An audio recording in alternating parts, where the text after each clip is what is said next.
and law on behalf of Ernakulam branch Sikasa. Mr. Shanil Usman, a chartered accountant from Malappuram and well-known law faculty in Kerala with an experience of over 7 years in the field of teaching and had taught numerous students of the state. He is also a tax practitioner having own firm in the heart of Malappuram city. Today, we have the opportunity to discuss RTPs and learn latest amendments in law under the guidance of CA Shanil Usman sir. And I encourage each of you to make the most of this opportunity by actively engaging in the discussion and learning from his expertise. Feel free to ask questions, share insights, and contribute to the discussion. Without further ado, let's extend a warm welcome to CA Shanil Usman sir and embark on this enlightening session together. Enjoy. Thank you. Over to you, sir. Thank you, Sakshi. Thank you, Sikasa Ernakulam, for this opportunity. Just a correction പറയാനുണ്ട്. Over 7 years of teaching, ഏകദേശം ഒരു 4 കൊല്ലം മുന്നേന്നു. ഏകദേശം ഒരു 11 years ആയി ടീച്ചിങ്ങിൽ. Okay. Good afternoon. നമ്മളെ ഇന്നത്തെ session echo വരുന്നുണ്ടോ? I think it's fine.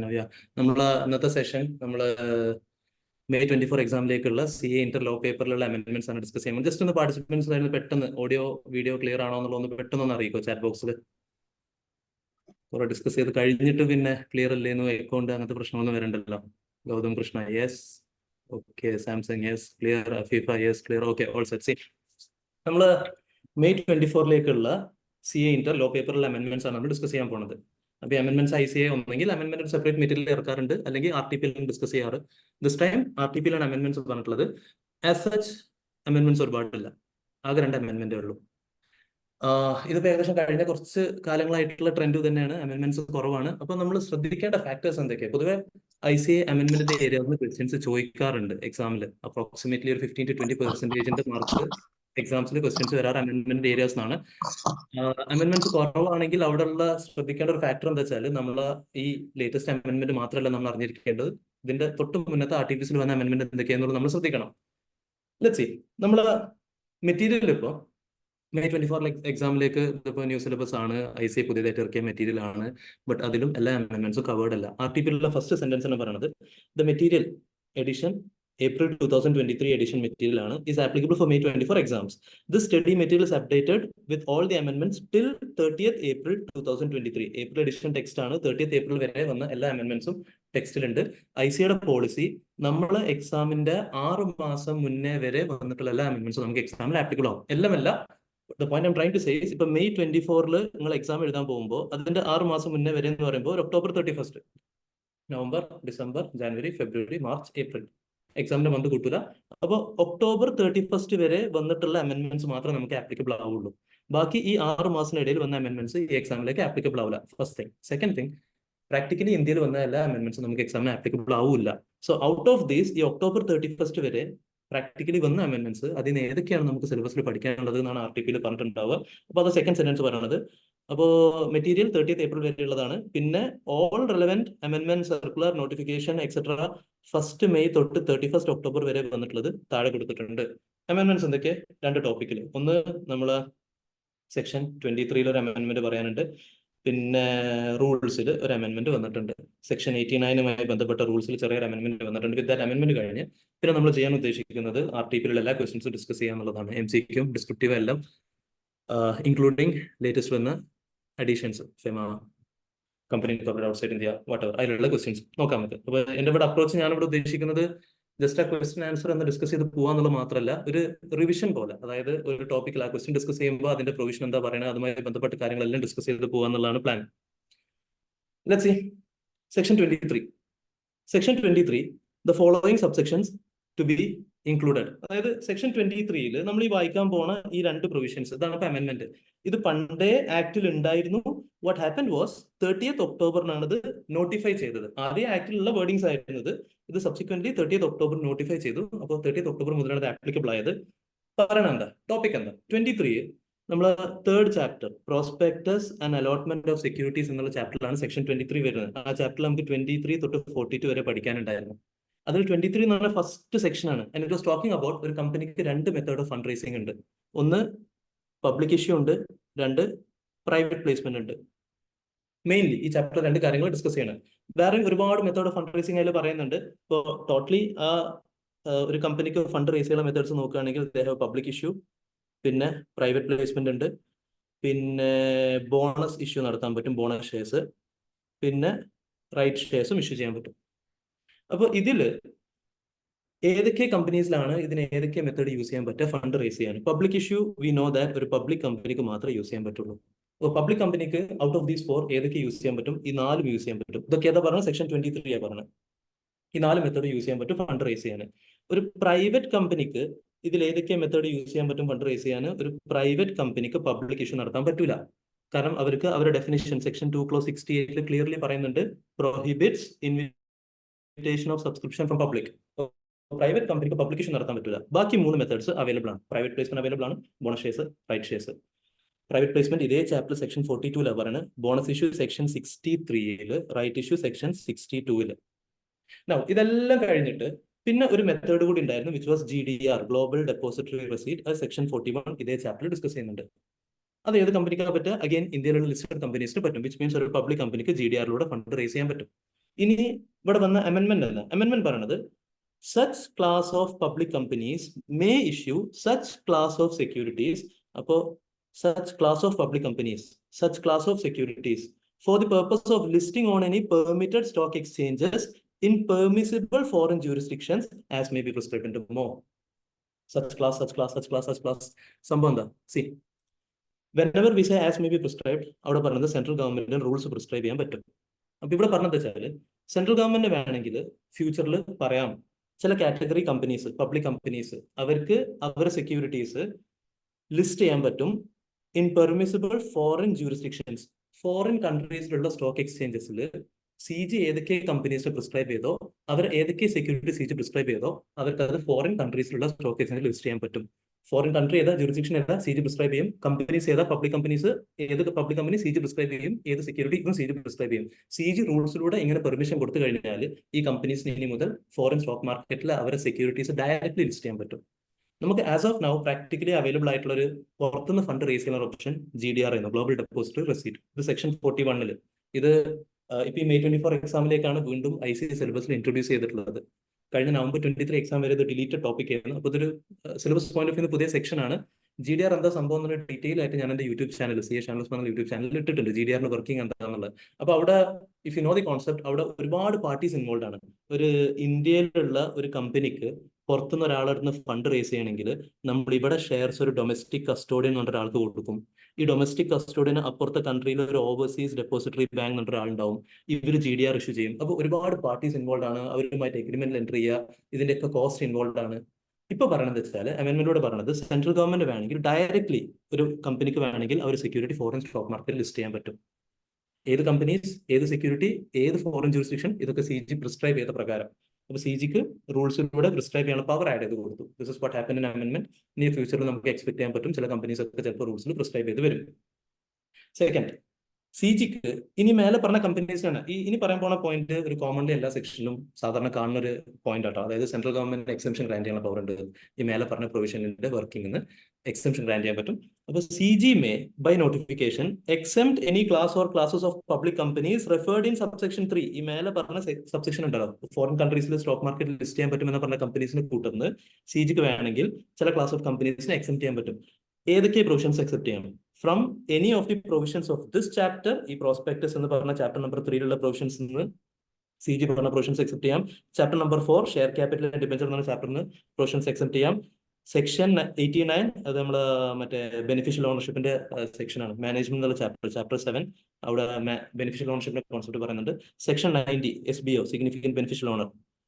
Section 127 ഇത് ഡിവിഡൻഡ് ചാപ്റ്ററിൽ പേയ്മെന്റ് ഓഫ് ഡിവിഡൻഡ് 30 ഡേയ്സിൽ പേയ്മെന്റ് നടത്തണം എന്ന് പറഞ്ഞ സെക്ഷൻ. അപ്പൊ ഇത്രയും സെക്ഷൻസിന്, ഇത്രയും ചാപ്റ്റേഴ്സിന് CGക്ക് വേണമെങ്കിൽ ഈ മേലെ പറഞ്ഞ കമ്പനീസിനെ കൂട്ടുന്ന ഏതൊക്കെ കമ്പനി പ്രിസ്ക്രൈബ് ചെയ്തോ അവർ എക്സെപ്റ്റ് ചെയ്യാൻ പറ്റും. CGക്ക് എക്സംഷൻ ഗ്രാന്റ് ചെയ്യാനുള്ള പവറും ആഡ് ചെയ്ത് കൊടുത്തിട്ടുണ്ട്. We are done with our first amendment.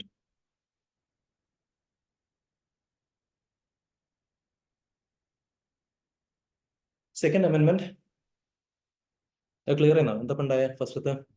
I hope ഒരു പിക്ചർ കിട്ടി എന്താ സംഭവിച്ചതെന്നുള്ളത്.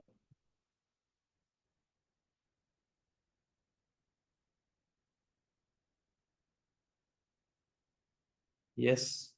ഓക്കെ. സെക്കൻഡ് അമെൻമെന്റ് സെക്ഷൻ 89 സെക്ഷൻ 89 അമെന്റ്മെന്റ് വന്നിട്ടുള്ളത്. 89 റൂൾസിലാണ് അമെന്റ്മെന്റ് വന്നത്. അപ്പൊ 89 ഒരു ബെനിഫിഷ്യൽ ഓണർഷിപ്പ് എന്നുള്ള ഒരു കോൺസെപ്റ്റ് ഉണ്ടായിരുന്നു. ഇത് പറഞ്ഞത് എന്താ? ഇപ്പൊ നോർമലി ഒരാൾ ഒരു കമ്പനിയിലെ മെമ്പർ ആണെന്ന് പറയുമ്പോൾ അവിടെ 2 ടേംസ് ഇൻവോൾവ് ആണ്. അയാളെ നമ്മൾ ആ കമ്പനിയിൽ രജിസ്റ്റേർഡ് ഓണർ എന്ന് വിളിക്കും, അയാളെ തന്നെ നമ്മൾ ആ കമ്പനിയിലെ ബെനിഫിഷ്യൽ ഓണർ എന്ന് വിളിക്കും. We call him registered owner കാരണം ആളെ പേരാണ് കമ്പനിയുടെ റെക്കോർഡ്സിൽ രജിസ്റ്റേർഡ് ആയിട്ടുള്ളത്. We call him beneficial owner കാരണം അയാൾക്കാണ് ആ കമ്പനിയുടെ ബെനിഫിറ്റ്സ് റിസീവ് ചെയ്യുന്നത്, ആ ഷെയർസിന്റെ benefits. It is not always compulsory ഒരു ഷെയർസിന്റെ രജിസ്റ്റേർഡ് ഓണറും ബെനിഫിഷ്യൽ ഓണറും ഒരേ പേഴ്സൺ ആവണം എന്നുള്ളത്. ഈ ടോപ്പിക് സെക്ഷൻ 89 ഡിസ്കസ് ചെയ്യുന്നുണ്ട്. ഇപ്പോൾ ഫോർ എക്സാമ്പിൾ കമ്പനിയുടെ റെക്കോർഡ്സിൽ ഒരാളുടെ പേരാണ് രജിസ്റ്റേർഡ് ഓണർ, പക്ഷേ ഷെയർസിന്റെ ബെനിഫിറ്റ് കിട്ടുന്ന വേറെ ആളാണ്. അപ്പോൾ രജിസ്റ്റേർഡ് ഓണറും ബെനിഫിഷ്യൽ ഓണറും വേറെ വേറെ പേഴ്സൺസ് ആവും. അപ്പോൾ ഈ കേസിൽ ഇവർ എന്തൊക്കെ ചെയ്യണം? രജിസ്റ്റേർഡ് ഓണർ MGT 4 കൊടുക്കണം, ബെനിഫിഷ്യൽ ഓണർ MGT 5 കൊടുക്കണം. ഇതൊക്കെ വിത്തിൻ 30 days കൊടുക്കും. എന്നിട്ട് കമ്പനിക്ക് ഇത് രണ്ടും കിട്ടിക്കഴിഞ്ഞാൽ കമ്പനി ROCക്ക് MGT 6 കൊടുക്കും വിത്തിൻ 30 days. ഇങ്ങനെ ഈ പ്രൊവിഷൻസ് ഫുള്ള് പറഞ്ഞിട്ടുണ്ടായിരുന്നു 89. ഇപ്പോൾ ഇവിടെ പറഞ്ഞ വിഷയങ്ങൾ അതൊന്നുമല്ല.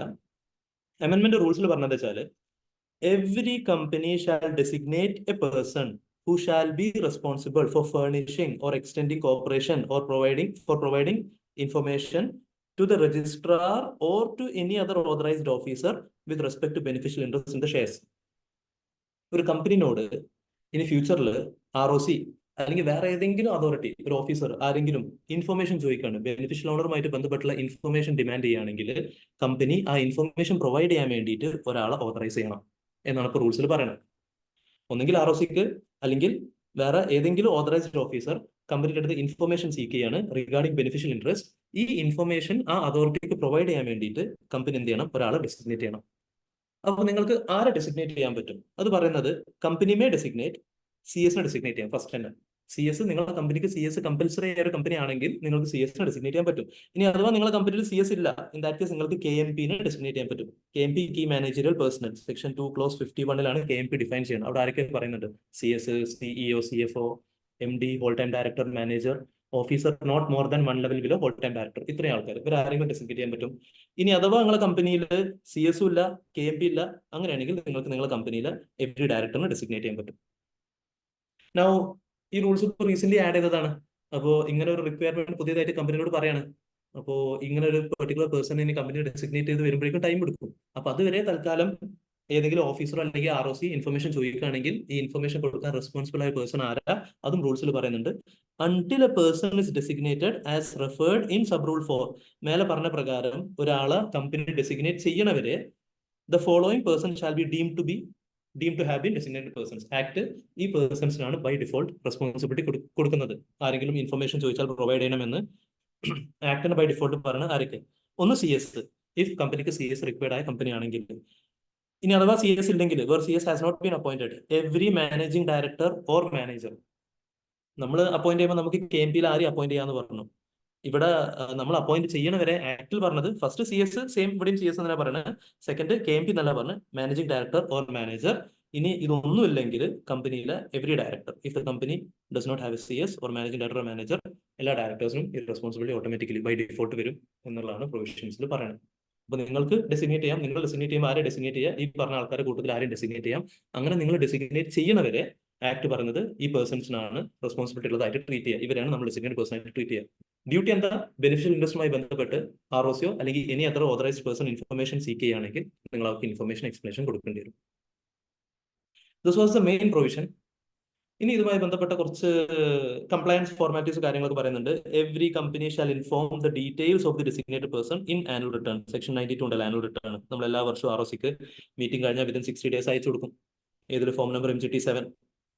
ഇത് abridge form of annual return. 2 കമ്പനീസിന് abridge form of annual return ഉണ്ട്. OPCക്കും സ്മോൾ കമ്പനിക്കും MGT 7 ഒരു MGT 7. അപ്പോൾ ഈ ആനുവൽ റിട്ടേണിൽ നമ്മൾ ഇനി മുതൽ ഈ ഇൻഫർമേഷനും കൊടുക്കണം. അത് നമ്മൾ ഈ ബെനിഫിഷ്യൽ ഇൻട്രസ്റ്റുമായി ബന്ധപ്പെട്ട ഇൻഫർമേഷൻ പ്രൊവൈഡ് ചെയ്യാനുള്ള ഡെസിഗ്നേറ്റഡ് പേഴ്സൺ ആരാ എന്നുള്ള ഇൻഫർമേഷൻ നമ്മൾ ആനുവൽ റിട്ടേണിൽ മെൻഷൻ ചെയ്യേണ്ടി വരും. If the company changes the designated person എന്ത് ചെയ്യണം? ROCനെ അറിയിക്കണം. In form number GNL2. We know that normally companies ആയിട്ടുള്ള ഫോം നമ്പേഴ്സ് ഫുള്ള് ചാപ്റ്ററിന്റെ അബ്രിവേഷൻസ് ഉണ്ടാവുക. GNL ഏതാ സീരീസ്? GNL എന്നുള്ള ജനറൽ എന്നുള്ള സീരീസ് ആണ്. അപ്പൊ ജനറൽ സീരീസ് ഫോം ഉണ്ട്. അപ്പൊ GNL2 നമ്മൾ ഡെസിഗ്നേറ്റഡ് പേഴ്സണിൽ എന്തെങ്കിലും മാറ്റങ്ങൾ ഫ്യൂച്ചറിൽ സംഭവിച്ചു കഴിഞ്ഞാൽ ആ പുതിയ പേഴ്സൺ ആരാ എന്നുള്ളത് ചേഞ്ച് സംഭവിച്ചത് നമ്മൾ ROCനെ അറിയിക്കണം ഫോം നമ്പർ GNL2. ഇതൊക്കെ പുതിയതായിട്ട് ഇൻസേർട്ട് ചെയ്തതാണ്. നേരത്തെ പറഞ്ഞത് നമ്മൾ 23-ൽ പറഞ്ഞത് പുതിയ ഇൻസേർട്ട് ചെയ്തതല്ല, അത് ആദ്യം ഉണ്ടായിരുന്നു. അത് എന്താ പറയുക, ഇപ്പൊ റീസെന്റ് ഇംപ്ലിമെന്റ് ചെയ്തതാണ്.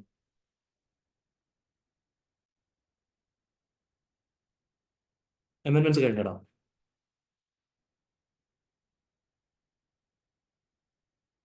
ഇനി ക്വസ്റ്റ്യൻസ് എന്തൊക്കെ? Let's see.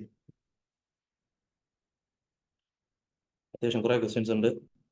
First MCQ questions പറയുന്നത്. MCQ ക്വസ്റ്റ്യൻസ് വെനവർ ഞാൻ എപ്പോഴും പൊതുവെ സജസ്റ്റ് ചെയ്യാറ്, ഇത്രയും വലിയ സ്റ്റോറി ഒക്കെ തരുമ്പോൾ നിങ്ങൾ ഫുള്ള് സ്റ്റോറി വായിച്ചിട്ട് നേരെ ക്വസ്റ്റ്യൻ പോയി വായിക്കാതെ ആദ്യം തന്നെ ക്വസ്റ്റ്യൻ വായിക്കുക, റിക്വയർമെന്റ് എന്താണെന്ന് വായിക്കുക.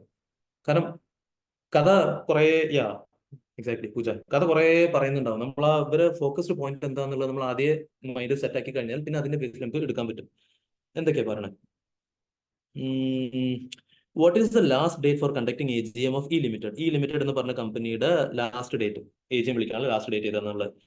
What is the due date for conducting AGM of golden limited? അപ്പോൾ എന്തൊക്കെയാണ് രണ്ട് കമ്പനീസ് ഒക്കെ പറയുന്നത്? ഇ ലിമിറ്റഡ് എന്ന് പറഞ്ഞ കമ്പനി ഉണ്ട്, ഗോൾഡൻ ലിമിറ്റഡ് എന്ന് പറഞ്ഞ കമ്പനി ഉണ്ട്. ഇ ലിമിറ്റഡിന്റെ AGM വിളിക്കാനുള്ള ലാസ്റ്റ് ഡേറ്റ് എന്താ? ഗോൾഡൻ ലിമിറ്റഡിന്റെ AGM വിളിക്കാനുള്ള ഡ്യൂ ഡേറ്റ് എന്താ? 31st March 2023 ഡ്യൂ ഡേറ്റ് എന്താന്നുള്ളത്. ഓക്കെ. പിന്നെ companies in addition to stand alone financial statements companies shall prepare CFS. CFS പറ്റി പറയുന്നുണ്ട്. സോ ഒബ്വിയസ്ലി ഇവിടെ രണ്ട് കമ്പനീസിന്റെ പേര് ഓൾറെഡി പറഞ്ഞു. സോ ഗ്രൂപ്പ് കമ്പനി ഉണ്ടാവും, ചിലപ്പോൾ കുറെ കമ്പനീസ് ഉണ്ടാവും. ഇവർ CFS-മായി ബന്ധപ്പെട്ട എന്തോ ക്വസ്റ്റ്യൻ അടുത്ത് പറയുന്നത്. CFS which shall also be presented accordingly.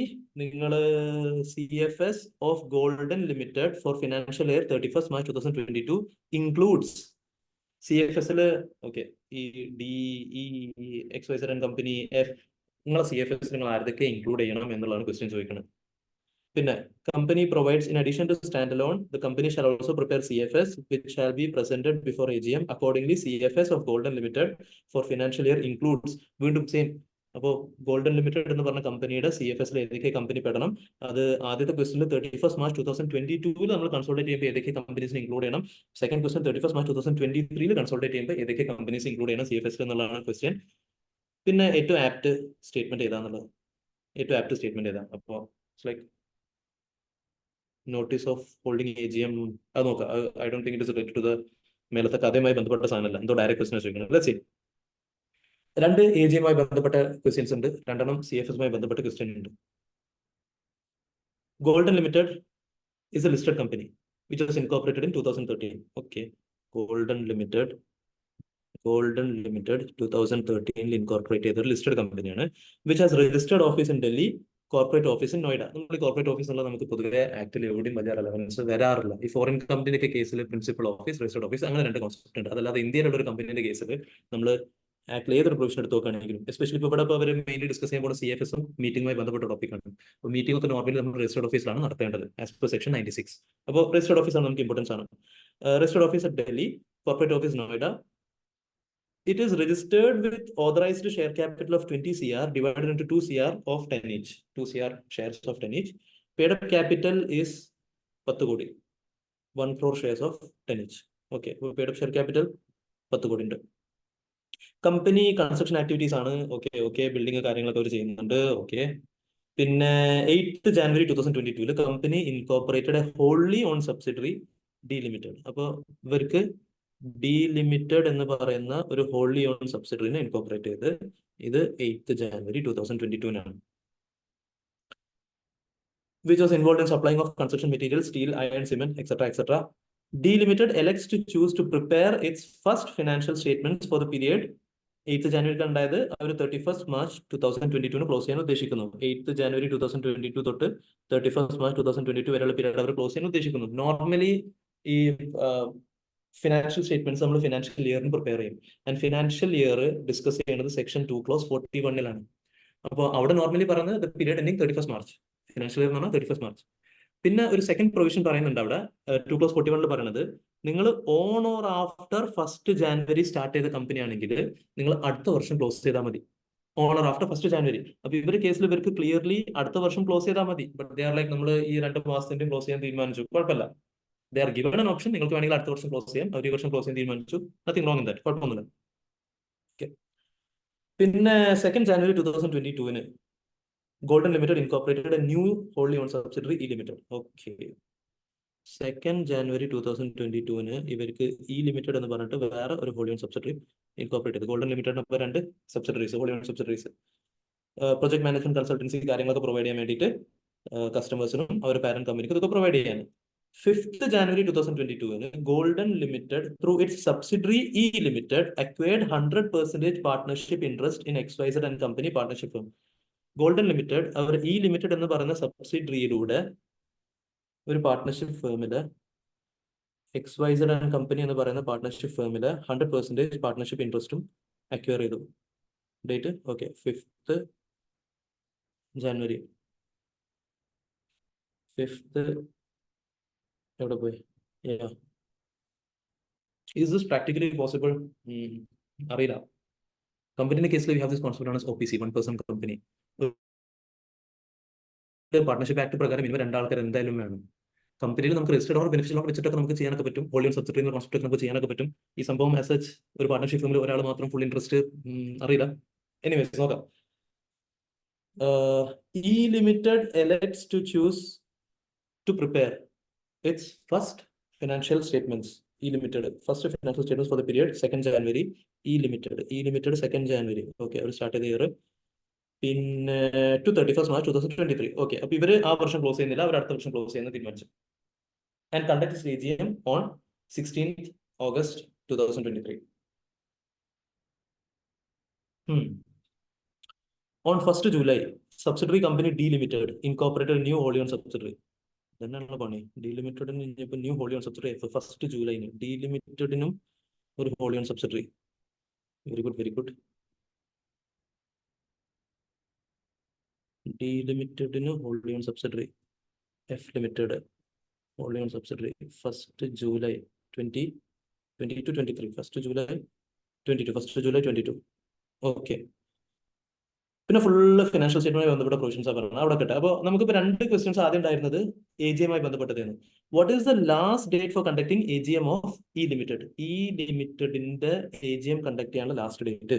E limited നമ്മളോട് ക്ലിയർലി പറഞ്ഞത് അവർ പീരീഡ് ക്ലോസ് ചെയ്യാൻ ഉദ്ദേശിക്കുന്നത് 31st March 2023 എവിടെ? E limited. അപ്പോൾ 31st March 2023 അവർക്ക് ക്ലോസ് ചെയ്യാൻ പറ്റുമോ? യെസ് പറ്റും. 2/41 ഫിനാൻഷ്യൽ ഇയർ എന്നുള്ള കോൺസെപ്റ്റിൽ അവർക്ക് അടുത്ത വർഷം ക്ലോസ് ചെയ്യാൻ പറ്റും. ഇനി AGMന്റെ പ്രൊവിഷൻസ് എന്താ പറയുന്നത്? ഡ്യൂ ഡേറ്റ് സെക്ഷൻ 96 പറയുന്നത് AGMന്റെ due date 15 months from last AGM, 6 months from the end of the financial year. അതൊക്കെ എന്താണ് സബ്സിക്വന്റ് AGMന്റെ കേസിൽ.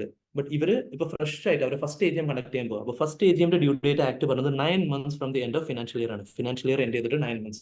അപ്പോൾ ഒരു ഫിനാൻഷ്യൽ ഇയർ എൻഡ് ചെയ്യുക 31st March 2023 അവിടുന്ന് 9 months എന്ന് പറഞ്ഞാൽ 31st December 2023. അതിൻ്റെ ഉള്ളിൽ അവരെ മീറ്റിംഗ് നടന്നിരിക്കണം. 31st December 2023. 31st December 2023. Okay.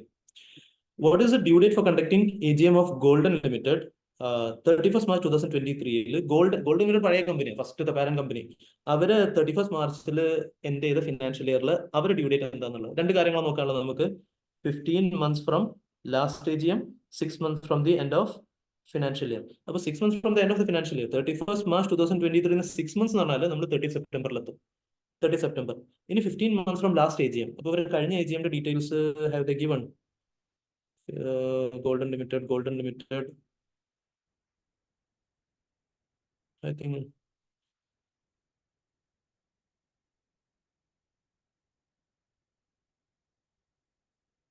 Yeah, ഇതിന്റെ ഇ ലിമിറ്റഡിന്റെ ആണ്. ഗോൾഡൻ ലിമിറ്റഡ് ഐ തിങ്ക് തന്നിട്ടില്ല. Golden limited was incorporated on 8th company wholly owned subsidiary incorporate ചെയ്തു. Golden limited incorporate new ഹോൾഡി owned subsidiary 5th June ഒരു സബ്സിഡറിയിലൂടെ വേറെ അത് അക്വയർ ചെയ്തു. ഓക്കെ. പീരിയഡ് ഇത് ഇ ലിമിറ്റഡിന്റെ EGMന്റെ ഡേറ്റിന്റെ കാര്യം പറഞ്ഞു കൊടുക്കണം. അപ്പോൾ ആസ് സച്ച് വേറെ വെയിറ്റ് ഓക്കെ, കൊള്ളാലോ. ഇവിടെ ഉണ്ടായിരുന്നു നമ്മൾ വായിക്കാത്ത paragraph. Golden limited stand on financial statements present before the board approval and same as our shareholders in 2nd September 2022 അവർ ലാസ്റ്റ് AGM നടന്നത്. അപ്പോൾ 2nd September 2022 നമുക്കിപ്പോ കിട്ടിയ 30 സെപ്റ്റംബർ ആണ്. ഇത് 6 months. 2nd September 15 months ഇവിടുന്ന് 12 months കൂട്ടിയാൽ തന്നെ 2nd September 2023 എത്തി. അവിടുന്ന് വീണ്ടും 3 months ആഡ് ആയി. 15 months എന്ന് പറഞ്ഞു കഴിഞ്ഞാൽ ഒബ്വിയസ്ലി പീരീഡ് കഴിഞ്ഞ് പോകും. നമുക്ക് നോക്കാനുള്ള വിച്ച് എവർ ഏർലിയർ ആണ്. സോ നമ്മളെ കേസിൽ 30 September 2023 എന്നുള്ളതിനാണ് വരിക. This one 30 September. ഓക്കെ, പിന്നെ സ്റ്റാൻഡ് അലോണിന് പുറമെ ഇനി ബാക്കിയുള്ള സി എഫ് എസിന്റെ പാരഗ്രാഫ് നോക്കാണ്ട് സി എഫ് എസിന്റെ പാരഗ്രാഫ് എന്തൊക്കെയാ പറഞ്ഞത്? ഗോൾഡൻ ലിമിറ്റഡ് അവർ സ്റ്റാൻഡ് അലോൺ ഉണ്ടാക്കി, ബോർഡ് ഓഫ് ഡയറക്ടേഴ്സ് കാര്യങ്ങൾ പ്രസന്റ് ചെയ്തു, ഡയറക്ടേഴ്സ് അത് അപ്രൂവ് ചെയ്തു ബോർഡ് മീറ്റിംഗിൽ, പിന്നെ ഷെയർ ഹോൾഡേഴ്സിന് AGM 2 സെപ്റ്റംബറിൽ. Stand alone CFS for the year 22-23 and presented before the board 2023 for the approval, and the same was adopted by shareholders 26th September. Okay, അതൊക്കെ ഡ്യൂ ഡേറ്റിനുള്ളിൽ നടന്നു, കുഴപ്പമില്ല. On the base of the facts following MCQs. Okay, അപ്പൊ ഇനിയിപ്പോ എന്താണ് CFS 31st March 2022 golden limited ആർഡിക്കെ CFS ഉണ്ടാക്കണം. അപ്പൊ ആസ് ഓൺ 31st March 2022 ആരൊക്കെ ഗ്രൂപ്പിൽ ഉണ്ടായിരുന്നു, ഇതൊക്കെ CFS ഉണ്ടാക്കണം. അപ്പൊ ഇതിലിപ്പോ ഗോൾഡൻ ലിമിറ്റഡ് ഉണ്ട്, ഇവര് 31st March 2022 ഇവരുണ്ട് 31st March 2022, ഇത് ജൂലൈ ആണ്, അടുത്ത വർഷം വന്ന് ഇവരുണ്ട്. സോ ഗോൾഡൻ ലിമിറ്റഡ്, DE, പിന്നെ പാർട്ണർഷിപ്പ് ഫേം ആര്, XYZ. Golden limited DE XYZ. അറബില്ലാത്ത F ഉണ്ടാക്കണ്ട, F അടുത്ത വർഷം വന്നാണ്. Golden DE XYZ point number C. പിന്നെ 31st March 2023 ആരൊക്കെ ഉണ്ടാക്കണം? ഈ മേലെ പറഞ്ഞ ആൾക്കാരൊക്കെ ഉണ്ടാക്കണം, അതിന് പുറമെ ഇവരും വരും, F വരും. കാരണം F പിന്നീട് സബ്സിക്വന്റ് ഉണ്ടായതാണ്. കൺസൾട്ടേഷൻ പർപ്പസിന് ഉണ്ടാക്കേണ്ടി വരും. യെസ്, അവരെ ഇൻഡിവിജ്വൽ പർപ്പസിന് അവർക്ക് മീറ്റിംഗ് വിളിക്കുക, ആ കേസസിലൊക്കെ അവർക്ക് അടുത്ത വർഷം വിളിച്ചാൽ മതി. നെക്സ്റ്റ് ഇയർ ആണ് അവർ ക്ലോസ് ചെയ്യുന്നുണ്ടെങ്കിൽ അവർ അടുത്ത വർഷം വിളിച്ചാൽ മതി, അവർക്ക് മീറ്റിംഗിന്റെ ഡ്യൂ ഡേറ്റ് കാര്യങ്ങൾക്കൊക്കെ. But holding company, parent company CFS ഉണ്ടാക്കുമ്പോൾ ആസ് ഓൺ ദിസ് ഡേറ്റ് ഇവർ എക്സിസ്റ്റൻസിലുണ്ട്, അവർക്ക് കൺസൾട്ടേറ്റ് ചെയ്യേണ്ടി വരും. Please select which is the correct option or which is the most correct option. Golden Limited has given notice of AGM in Mumbai on Monday, 26 September, 11 AM. Mumbai. Oh, Mumbai, 11 AM. Delhi, 11 AM. Noida, 11 AM. Delhi, 8:30. 8:30 meeting എന്തായാലും first ഈ സാധനം first ആണ് ഔട്ടാ. Y ഔട്ടാ? കാരണം section 96 പ്രകാരം business ഹൗസിലെ meeting നടത്താൻ പാടുള്ളൂ. Business house 9 AM to 6 PM. Plus section 96 also says നിങ്ങൾ എവിടെയാണ് നിങ്ങൾ മീറ്റിംഗ് നടത്തുക എന്നുള്ളത്. മീറ്റിംഗ് നിങ്ങൾ കണ്ടക്ട് ചെയ്യേണ്ടത് നോർമലി രജിസ്റ്റർഡ് ഓഫീസിലാണ്, അല്ലെങ്കിൽ വിത്തിൻ ലോക്കൽ ലിമിറ്റ് ബോർഡ് തീരുമാനിക്കുന്ന പ്ലേസ്. അപ്പോൾ രജിസ്റ്റർഡ് ഓഫീസ് നമ്മൾ പറഞ്ഞ നോയിഡ അല്ല, പിന്നെ ഏതാ പറയുക, ഡൽഹി, മുംബൈ. ഡൽഹി രജിസ്റ്റർഡ് ഓഫീസ് ഡൽഹിയാണ്, അപ്പോൾ ഡൽഹിയിൽ വെച്ചിട്ടാണ് നടത്തേണ്ടത്. അപ്പോൾ ഏതാ, ഇതും പോയി, മുംബൈൻ്റെ ഓപ്ഷനും പോയി. പിന്നെ മുംബൈ ഇല്ല, ഇത് നമ്മുടെ കോർപ്പറേറ്റ് ഓഫീസും അല്ല. So B should be the option, കാരണം അവിടെയാണ് രജിസ്റ്റർഡ് ഓഫീസ് ഉള്ളത്, അതാണ് ബിസിനസ് ഹൗസിലുള്ളത്. ബാക്കി 3 ഓപ്ഷൻസിലും ബിസിനസ് ഹൗസിലാണ്, അതിൽ കുഴപ്പമൊന്നുമില്ല, പക്ഷേ രജിസ്റ്റർഡ് ഓഫീസിലുണ്ട്. സോ ഇതിലാണ് രണ്ടും വരുന്നത്. മോസ്റ്റ് കറക്റ്റ് ആൻസർ രജിസ്റ്റർഡ് ഓഫീസും ബിസിനസ് ഹൗസും വരുന്ന ഇതിലാണ്. വി ഗോട്ട് ഓപ്ഷൻസ് ഇപ്പോൾ ഏതൊക്കെയാടാ? നമ്മൾ 1D, 2A, 3C, 4D, 5B, DA, CDB,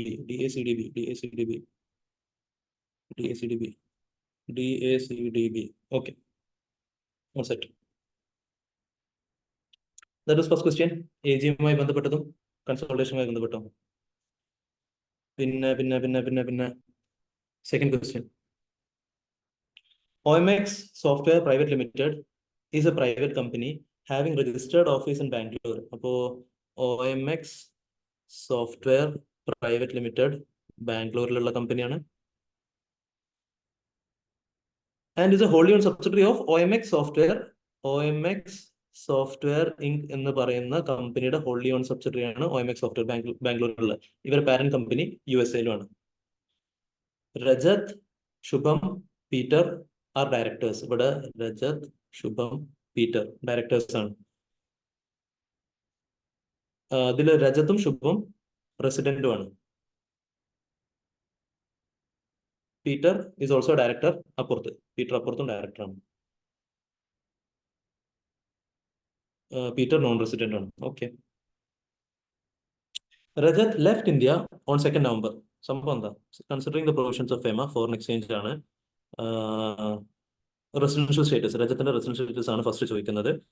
2 വർഷത്തേക്ക് 22-23, 23-24 റെസിഡൻഷ്യൽ സ്റ്റേറ്റസ് എന്താണെന്നുള്ളത്. പിന്നെ ഫെമയില് how much amount can a company remit outside India?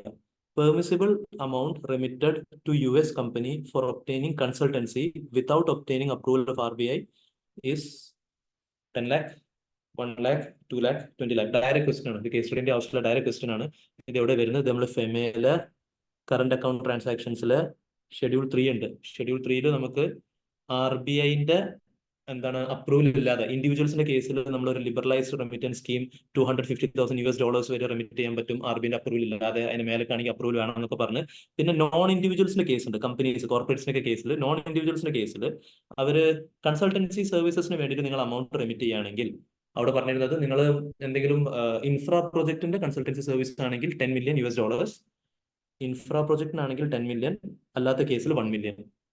Now ഈ ഫോറിൻ എക്സ്ചേഞ്ച് ആയതുകൊണ്ട് നമ്മൾ ആ ഫോറിൻ ഡിനോമിനേഷനിൽ അവർ കൊടുക്കുന്നത് മില്യൺസിലാണ് കൊടുക്കുന്നത്. അപ്പൊ ഇതിപ്പോ നമ്മളെ കേസിൽ എത്ര അവിടെ? ഇത് 10 lakh വരും, ഇത് 100 lakh, അതായത് 1 CR. അപ്പോ ഈ 1ഉം 10ഉം എന്നുള്ളത് ഓർത്ത് വെച്ചിട്ട് മാത്രം കാര്യമില്ല. 1ഉം 10ഉം ഇവിടെയും 1 ഉണ്ട്, ഇവിടെയും 10 ഉണ്ട്. നമ്മുടെ കേസിൽ നമ്മൾ പറഞ്ഞത് ഇതിന്റെ കേസിലാ ഇത് ഇൻഫ്ര, ഇത് other than infra consultancy services. അപ്പൊ ഇവരുടെ കേസിൽ obtaining consultancy service without obtaining approval of RBI ഇത് 10 lakh ആണ്. 10 lakh എന്ന് പറഞ്ഞാൽ 1 million, ഇത് വെറും 100,000 ആണ്. സോ ഒബിയസ്ലി ഇതാണ് പോയിന്റ് വരുന്നത്. 1 million ഇൻഫ്രാ പ്രൊജക്ടിനായിരുന്നെങ്കിൽ 10 million എന്നുള്ള ഓപ്ഷനേ വരുള്ളൂ. എന്തായാലും 2ഉം 20 എന്നുള്ള ഓപ്ഷൻ വരില്ല. പിന്നെ ഈ രണ്ടിനാണ് നമുക്ക് സെലക്ട് ചെയ്യാനുണ്ടായിരുന്നത്. This was a direct question. പിന്നെ considering the provisions of FEMA, purchase of residential property by mister Rajat current ആണോ, അയാൾക്ക് ഇത് ഹോൾഡ് ചെയ്യാൻ പറ്റില്ല, വിൽക്കണം, ക്യാപിറ്റൽ ആണോ കറന്റ് ആണോ നോക്കുക. അതിനാദ്യം it has to do with PRI ആണോ PROI ആണോ നോക്കണം. റെസിഡൻഷ്യൽ സ്റ്റേറ്റസ് ഒക്കെ നോക്കണം നമുക്ക്. പിന്നെ അതെന്താ LLP, ഇത് വേറെ question. Okay, so residential status ആദ്യം ചെക്ക് ചെയ്യണം ഇയാൾക്ക്. Rajat left India on 2nd November 2021. 2nd November 2021 ആള് പോയി, left, for the purpose of looking after the business of OMX Software India, OMX Software Incorporation. അതായത് US-ലുള്ള കമ്പനിയുടെ ബിസിനസ് നോക്കാൻ വേണ്ടിയിട്ട് ഒരാൾ ഇന്ത്യക്ക് പുറത്ത് പോവാണ്. നൗ ക്വസ്റ്റ്യനിൽ ക്ലിയർലി പറഞ്ഞിരുന്നത് ഇയാള് രജത്ത് എന്തായിരുന്നു പ്രസിഡന്റ് ആയിരുന്നു, അതാണ് സ്റ്റാർട്ടിങ്ങിൽ പറഞ്ഞത്. പക്ഷെ FEMA പ്രകാരം ഒരാളെ റെസിഡൻഷ്യൽ സ്റ്റേറ്റസ് നമ്മൾ നോക്കുമ്പോൾ കഴിഞ്ഞ വർഷം more than 182 days നിങ്ങൾ ഇന്ത്യയിൽ ഉണ്ടാവണം. കഴിഞ്ഞ വർഷം more than 182 days. ഈ വർഷം നിങ്ങൾ ഇന്ത്യ പോകുന്നത് ഇനി നമ്മൾ പറയാൻ പോകുന്ന 3 ഫാക്ടേഴ്സിൽ ഏതെങ്കിലും ഒരു കാര്യത്തിനാണെങ്കിൽ ആ പോയ ഡേറ്റ് തൊട്ട് നിങ്ങൾ PROI ആവും. You are not a PRI, you will be a PROI. എന്തൊക്കെയാണ്? നിങ്ങൾ ഏതൊരു എംപ്ലോയ്മെന്റിന് പോവാണ്, അല്ലെങ്കിൽ ബിസിനസ് ഓർ വൊക്കേഷന് പോവാണ്, അല്ലെങ്കിൽ ഒരു അൺസർട്ടൈൻ പീരീഡിന് പോവാണ്. ഈ കേസസിൽ ദ മൊമെന്റ് യു ലീവ് നിങ്ങൾ PROI ആണ്. അപ്പോ in this case is going in 21-22 financial ഇയറിൽ ആള് പോയി. 21-22 ഫിനാൻഷ്യൽ ഇയറിൽ ആള് 2nd November തന്നെ പോയി. 2nd November പോകുമ്പോൾ 2nd November വരെ ഇയാൾ റെസിഡന്റ് ആണ്. അത് ക്വസ്റ്റ്യൻ ക്ലിയർലി പറയുന്നുണ്ട് പീറ്റർ അല്ലാത്ത ബാക്കി രണ്ടാൾ റെസിഡന്റ് ആണെന്നുള്ളത്. ദ മൊമെന്റ് ഹി ലെഫ്റ്റ്, ആ ഡേറ്റ് മുതൽ ഇയാൾ PROI ആവും. കാരണം ഇയാൾ പോണത് സ്പെസിഫിക്കലി US-ലുള്ള കമ്പനിയുടെ ബിസിനസ് നോക്കാൻ വേണ്ടിയിട്ടാണ്. Is coming at this point, business നോക്കാൻ വേണ്ടി പുറത്തു പോയി, PROI. Okay, came back to India on 12th February 2022 to meet his family and left India on 26th February 2022. ഫാമിലിനെ കാണാൻ വേണ്ടിയിട്ട് വെറുതെ കുറച്ച് ദിവസം, ആകെ 14 ദിവസം നാട്ടിൽ വന്നു. It doesn't make any difference. നിങ്ങൾ ബിസിനസിന് വേണ്ടി പോയി ജസ്റ്റ് ഇവിടെ വിസിറ്റ് ചെയ്തേ ഉള്ളൂ. ഈ പീരീഡിൽ നിങ്ങൾ PROI തന്നെയാണ്. And when back to US to look after the business of OMX. വീണ്ടും അവിടെ ബിസിനസ് നോക്കാൻ പോയി. Again visited India on 25th August 2022 and stays in India for the whole year. വീണ്ടും 2022 ഓഗസ്റ്റിൽ. അപ്പോ 2nd November പോയി. പിന്നെ അതിന്റെ ഇടയിൽ ഫെബ്രുവരിയിൽ എന്തോ ജസ്റ്റ് ഒന്ന് വന്നു പോയി. നമുക്ക് റെലവെന്റേ അല്ല, കാരണം വെറുതെ വിസിറ്റ് ചെയ്തിരുന്നു. And then 21-22 financial year, 21-22 financial year ഇവിടെ അവസാനിച്ച് 22-23 ഫിനാൻഷ്യൽ ഇയർ, അതിൽ ആള് ഓഗസ്റ്റിൽ തിരിച്ചെത്തി. 25th August ആണ് തിരിച്ചെത്തി. 25th August തിരിച്ചെത്തി. ഓക്കെ, പിന്നെ ഒരു വർഷം നിന്ന്. But now the point over here is 25th August ആള് എന്ത് പെർപ്പസിന് വേണ്ടി വന്നു എന്നുള്ള മെൻഷൻ ചെയ്യുന്നില്ല. ആള് അവിടുത്തെ ബിസിനസ് പെർപ്പസ് എല്ലാം കഴിഞ്ഞ് ഇനി നാട്ടിലത്തെ ബിസിനസ് തന്നെ നോക്കാൻ വേണ്ടി വന്നതാണോ, എംപ്ലോയ്മെന്റ് ആണോ, കാര്യങ്ങൾ ഒന്നും ഇവിടെ മെൻഷൻ ചെയ്തിട്ടേ ഇല്ല. ഇറ്റ് ഇസ് ആസ് ഇഫ് ഇവിടെ ഫാമിലിനെ വിസിറ്റ് ചെയ്യാൻ വന്ന പോലെ തന്നെ ആള് ജസ്റ്റ് ഇന്ത്യയിൽ വന്നു. അത്ര ഇൻഫർമേഷൻ നമുക്ക് ഉള്ളൂ. ഈ വന്ന ടൈമിൽ ഇയാളെ സ്റ്റേറ്റസ് എന്താ? ഇയാൾ PROI തന്നെയാണ്. കാരണം പുറത്ത് ബിസിനസ് നോക്കാൻ വേണ്ടി പോയതെന്നു ഇന്ത്യക്ക് തിരിച്ചെത്തി. OMX Software Private Limited has availed consultancy services. US-ലുള്ള കമ്പനി ഡെവലപ്മെന്റ് ഓഫ് സോഫ്റ്റ്വെയർ, അപ്പോൾ ഇൻഫ്രാ പ്രൊജക്ടിൽ നിന്ന് ഡെവലപ്മെന്റ് ഓഫ് സോഫ്റ്റ്വെയർ അതിന് നമ്മൾ 1 million 10 lakh rupees വരെ നമ്മൾ ഓൾറെഡി ചെയ്തു. പിന്നെ റെസിഡൻഷ്യൽ പ്രോപ്പർട്ടി അവിടെ പർച്ചേസ് ചെയ്തു. സോ ഇവിടെ റെസിഡൻഷ്യൽ സ്റ്റേറ്റസ് ഏതൊക്കെ വർഷം ചോദിക്കണം? രജത് 22-23 എന്താണ്? 23-24 എന്താണ്? 22-23 and 23-24 ഈ 2 വർഷം.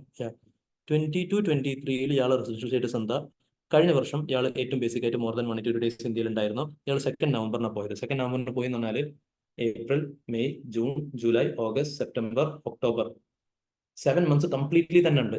നവംബർ 2 പോയിട്ടുള്ളൂ. 7 months പറയുമ്പോൾ തന്നെ ഏറെ നമ്മൾ ശരിക്കും ഡേയ്സ് കൗണ്ട് ചെയ്യേണ്ട മന്ത് അല്ല, ബട്ട് ജസ്റ്റ് സിമ്പിൾ ആയിട്ട് അതിൽ തന്നെ നമുക്ക് കിട്ടാവുന്നതേ ഉള്ളൂ. 7 months പറയുമ്പോൾ തന്നെ ഏകദേശം 7 into 30 210 days ഉണ്ട്. നമുക്ക് ആകെ 182 days കൂടുതൽ, മോർ ദാൻ 182 എന്ന് ആക്ട് പറഞ്ഞു. റിമെമ്പർ നോർമലി OPCന്റെ അവിടെ റെസിഡന്റ് അവിടെ നോട്ട് ലെസ് ദാൻ 120 എന്നാണ്. അതായത് 120 ഉണ്ടെങ്കിലും റെസിഡന്റ് ആയി. അവിടെ റെസിഡന്റ് ക്രൈറ്റീരിയ നോക്കേണ്ട ആവശ്യമില്ല, കാരണം റെസിഡന്റ് ഇന്ത്യ ഓർ അതർവൈസ് എന്ന് പറയുന്നത്. The point that I'm trying to say is ഇവിടെ 182 days ഇന്ത്യയിൽ ഉണ്ടെങ്കിൽ റെസിഡന്റ് ആവൂല. ഫെമേൽ മോർ ദാൻ 182 വേണം. നമ്മുടെ കേസിൽ 7 months ഇയാൾ ക്ലിയർലി ഉണ്ടായിരുന്നു. 210 days സുഖമായിട്ട് ഇവിടെ ഉണ്ട്. ഞാൻ റഫ് കാൽക്കുലേഷൻ എടുത്തത്, ബാക്കി ജനുവരി, ഫെബ്രുവരി, മാർച്ച് അങ്ങനെ വാട്ടെവർ, അല്ലെങ്കിൽ എന്താണ് ഏപ്രിൽ, മെയ്, ജൂണിലൊക്കെ 31, 30 വാട്ടെവർ ഉണ്ടാവും. I hope you understood. അപ്പോൾ ഇയാൾ കഴിഞ്ഞ വർഷം 210 days അടുത്ത് അപ്രോക്സിമേറ്റ്ലി ഇവിടെ ഉണ്ടായിരുന്നു. ഈ വർഷം ഇയാള് പോയി.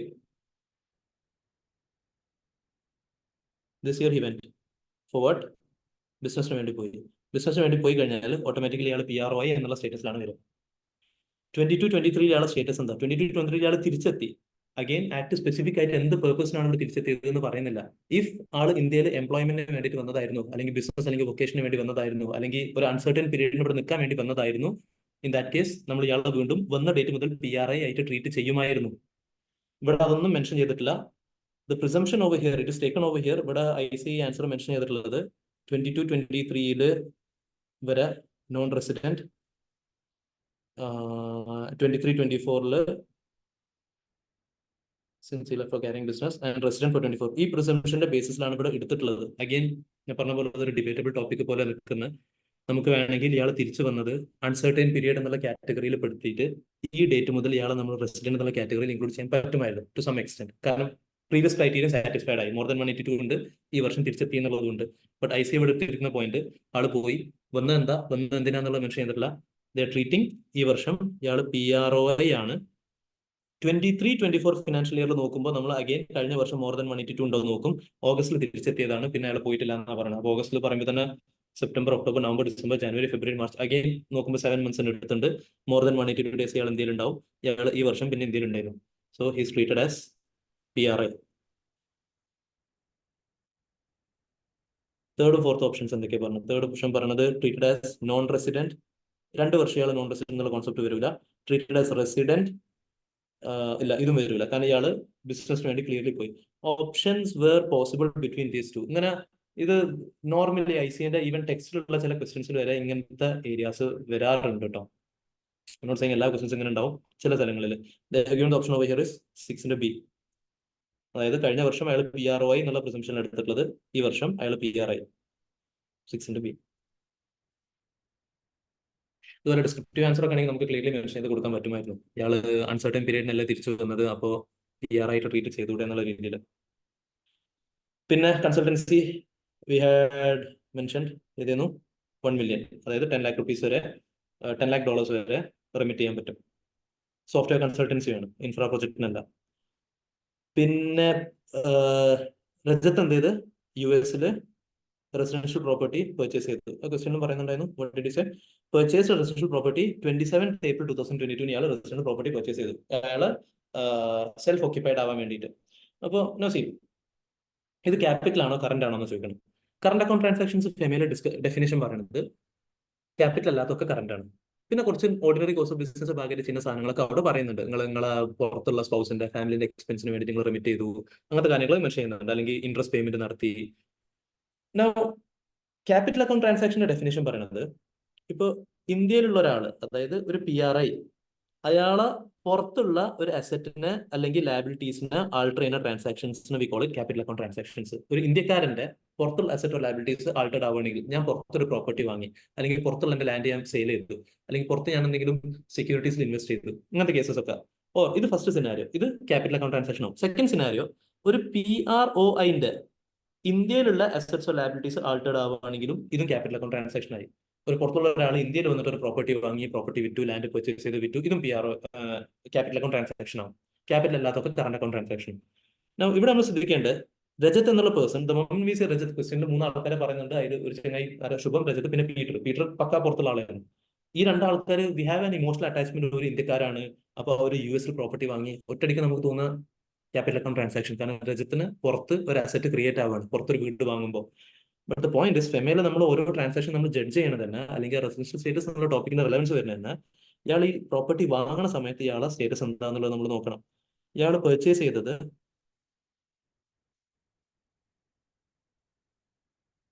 27th April 2022 27th April 2022 അയാൾ പർച്ചേസ് ചെയ്യുമ്പോൾ, 27th April എന്ന് പറഞ്ഞാൽ 22-23 ഫിനാൻഷ്യൽ ഇയറിലെ വരെ, 27th April അയാൾ പുറത്ത് മറ്റേ ബിസിനസ് നോക്കാൻ വേണ്ടി പോയ സമയത്ത് അയാൾ പർച്ചേസ് ചെയ്യുമ്പോൾ he was a PROI.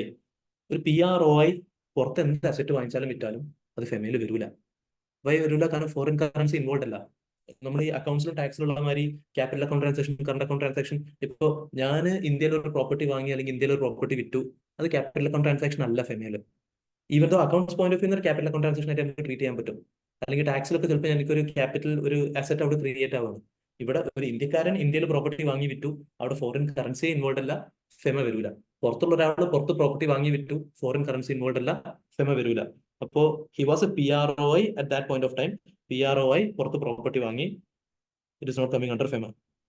Purchase of residential property by Rajat is a current account transaction. Rajat has to sell his property before returning to India permanently as he becomes PR. ഇങ്ങനെ ഒരു provision ഒന്നുമില്ല, അങ്ങനെ നിർബന്ധമൊന്നുമില്ല. Purchase of residential property by Rajat is neither capital nor current. Purchase of residential property by Rajat is capital. അപ്പോൾ 8 C, capital അല്ല, current അല്ല.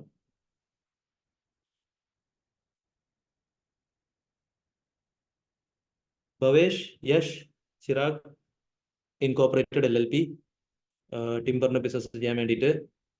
എന്നിട്ട് ചിരാഗ് അവന്റെ റെസിഡൻഷ്യൽ അഡ്രസ് ഷിഫ്റ്റ് ചെയ്തു, 16th November ഷിഫ്റ്റ് ചെയ്തു. വൺ ഓഫ് ദി പാർട്ട്ണർ അവരുടെ residential address shift ചെയ്തു. എന്നിട്ട് അവർ ഈ ചേഞ്ചിനെ പറ്റി LLP ഇൻഫോം ചെയ്തു 20th November return notice. Now by which date LLP okay is required. ഒരു പാർട്ട്നേഴ്സിന്റെ എന്തെങ്കിലും പെർട്ടിക്കുലേഴ്സിൽ ചേഞ്ചസ് സംഭവിച്ചു കഴിഞ്ഞാൽ പാർട്ട്നേഴ്സ് LLP അറിയിക്കണം. എപ്പോൾ അറിയിക്കണം? Within 15 days. ചേഞ്ച് നടന്ന വിത്തിൻ 15 days അറിയിക്കണം എന്നാണ് പറയുന്നത്. LLP ഈ ചേഞ്ച് ROC അറിയിക്കണം. എപ്പോൾ അറിയിക്കണം? വിത്തിൻ 30 days അറിയിക്കണം എന്നാണ് പറയുന്നത്. The point of here is 30 days LLP ഇത് അറിഞ്ഞ ഡേറ്റ് എന്നല്ല അറിയിക്കേണ്ടത്. ചേഞ്ച് നടന്ന ഡേറ്റിന് വിത്തിൻ 30 days LLP ROC അറിയിക്കണം. സോ രണ്ടും നമ്മൾ നോക്കുക.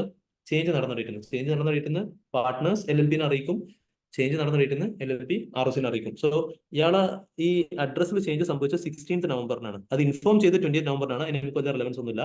LLP ഏത് ഡേറ്റിൽ ROC അറിയിക്കണം? 16th November within 30 days, which will be എത്ര? 16th December 2023. 16th December 2023. ഈ അറിയിച്ച ഡേറ്റ് 20th November. അവിടുന്ന് 30 days വന്നു കഴിഞ്ഞാൽ ആ ഓപ്ഷൻ അവർ MCQ തന്നിട്ടുണ്ട്. ശ്രദ്ധിക്കുക, ഓൾവേസ് നമ്മൾ ക്ലാസ് എടുക്കുമ്പോൾ ഞാൻ പറഞ്ഞൊരു പോയിന്റ് ആണ്, ഈ ഡേയ്സ് മാത്രം ഓർത്ത് വെച്ചാൽ പോരാ, അത് എവിടുന്ന് സ്റ്റാർട്ട് ചെയ്യണം എന്നുള്ള ഓർമ്മയാണ്. കമ്പനി സെക്ടറിൽ കുറെ ഡേയ്സ് ഉണ്ട്. ഇതേപോലെ തന്നെയാണ് ഈ കുറെ നമ്പേഴ്സ്. ഇപ്പോൾ for example familiar residential status നമ്മൾ പറഞ്ഞു 182 days. അത് അറ്റ്ലീസ്റ്റ് ആണോ മോർ ദാൻ ആണോ എന്നുള്ള നല്ല ഓർമ്മയാണ്. അവിടെ സ്പെസിഫിക് ആയിട്ട് പറയുന്നത് മോർ ദാൻ 182 days.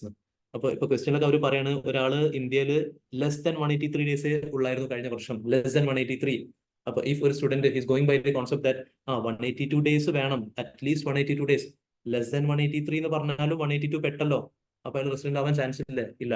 കാരണം ആക്ട് സ്പെസിഫിക് പറയണത് മോർ ദാൻ 182 days വേണം എന്നുള്ള. ലെസ് ദാൻ എന്ന് പറഞ്ഞാൽ ഒബ്വിയസ് ആണ്.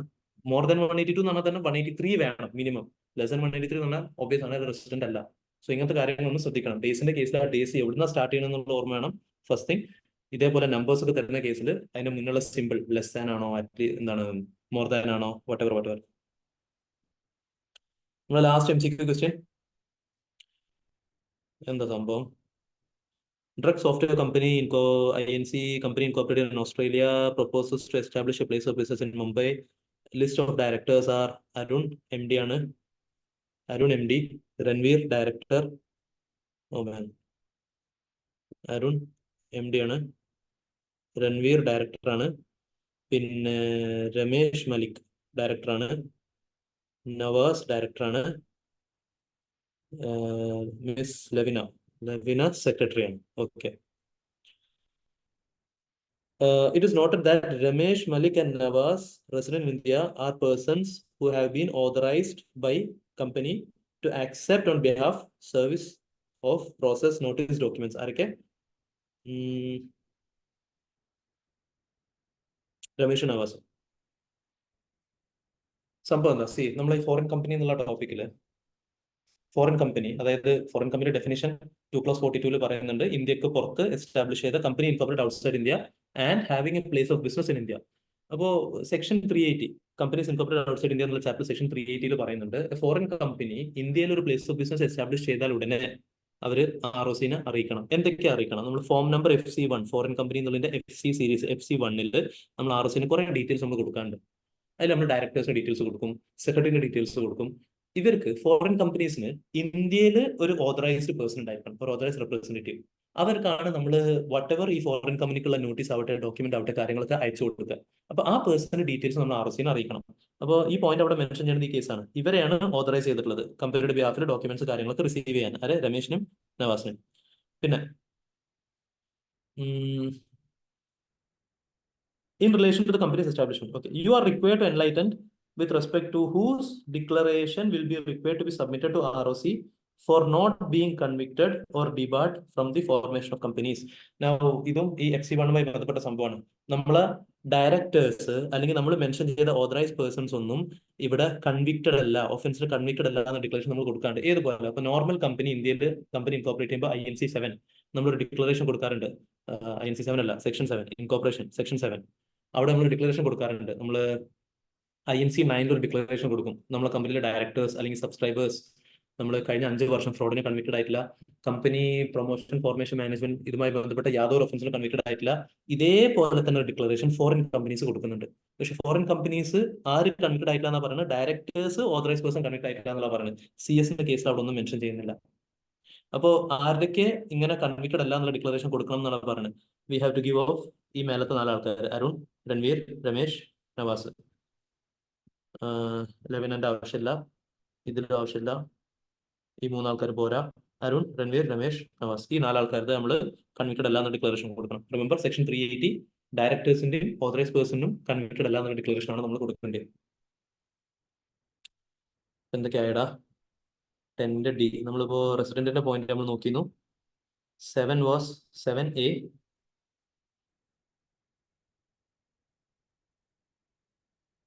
7A, 8C, 9C, 10D.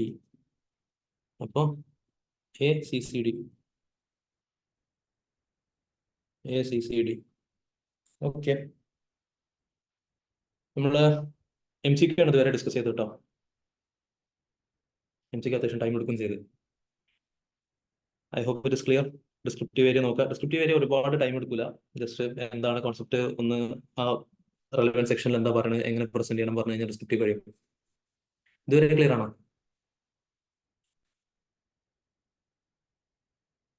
Gautam yes, Amrita, Pooja, പൊക്കോ, K, okay okay, Sanjay yes, ഫീഫ Krishnendu yes, okay. C Aditya, Ram Private Limited is the holding company of Lakshman Private Limited. Ram Private Limited,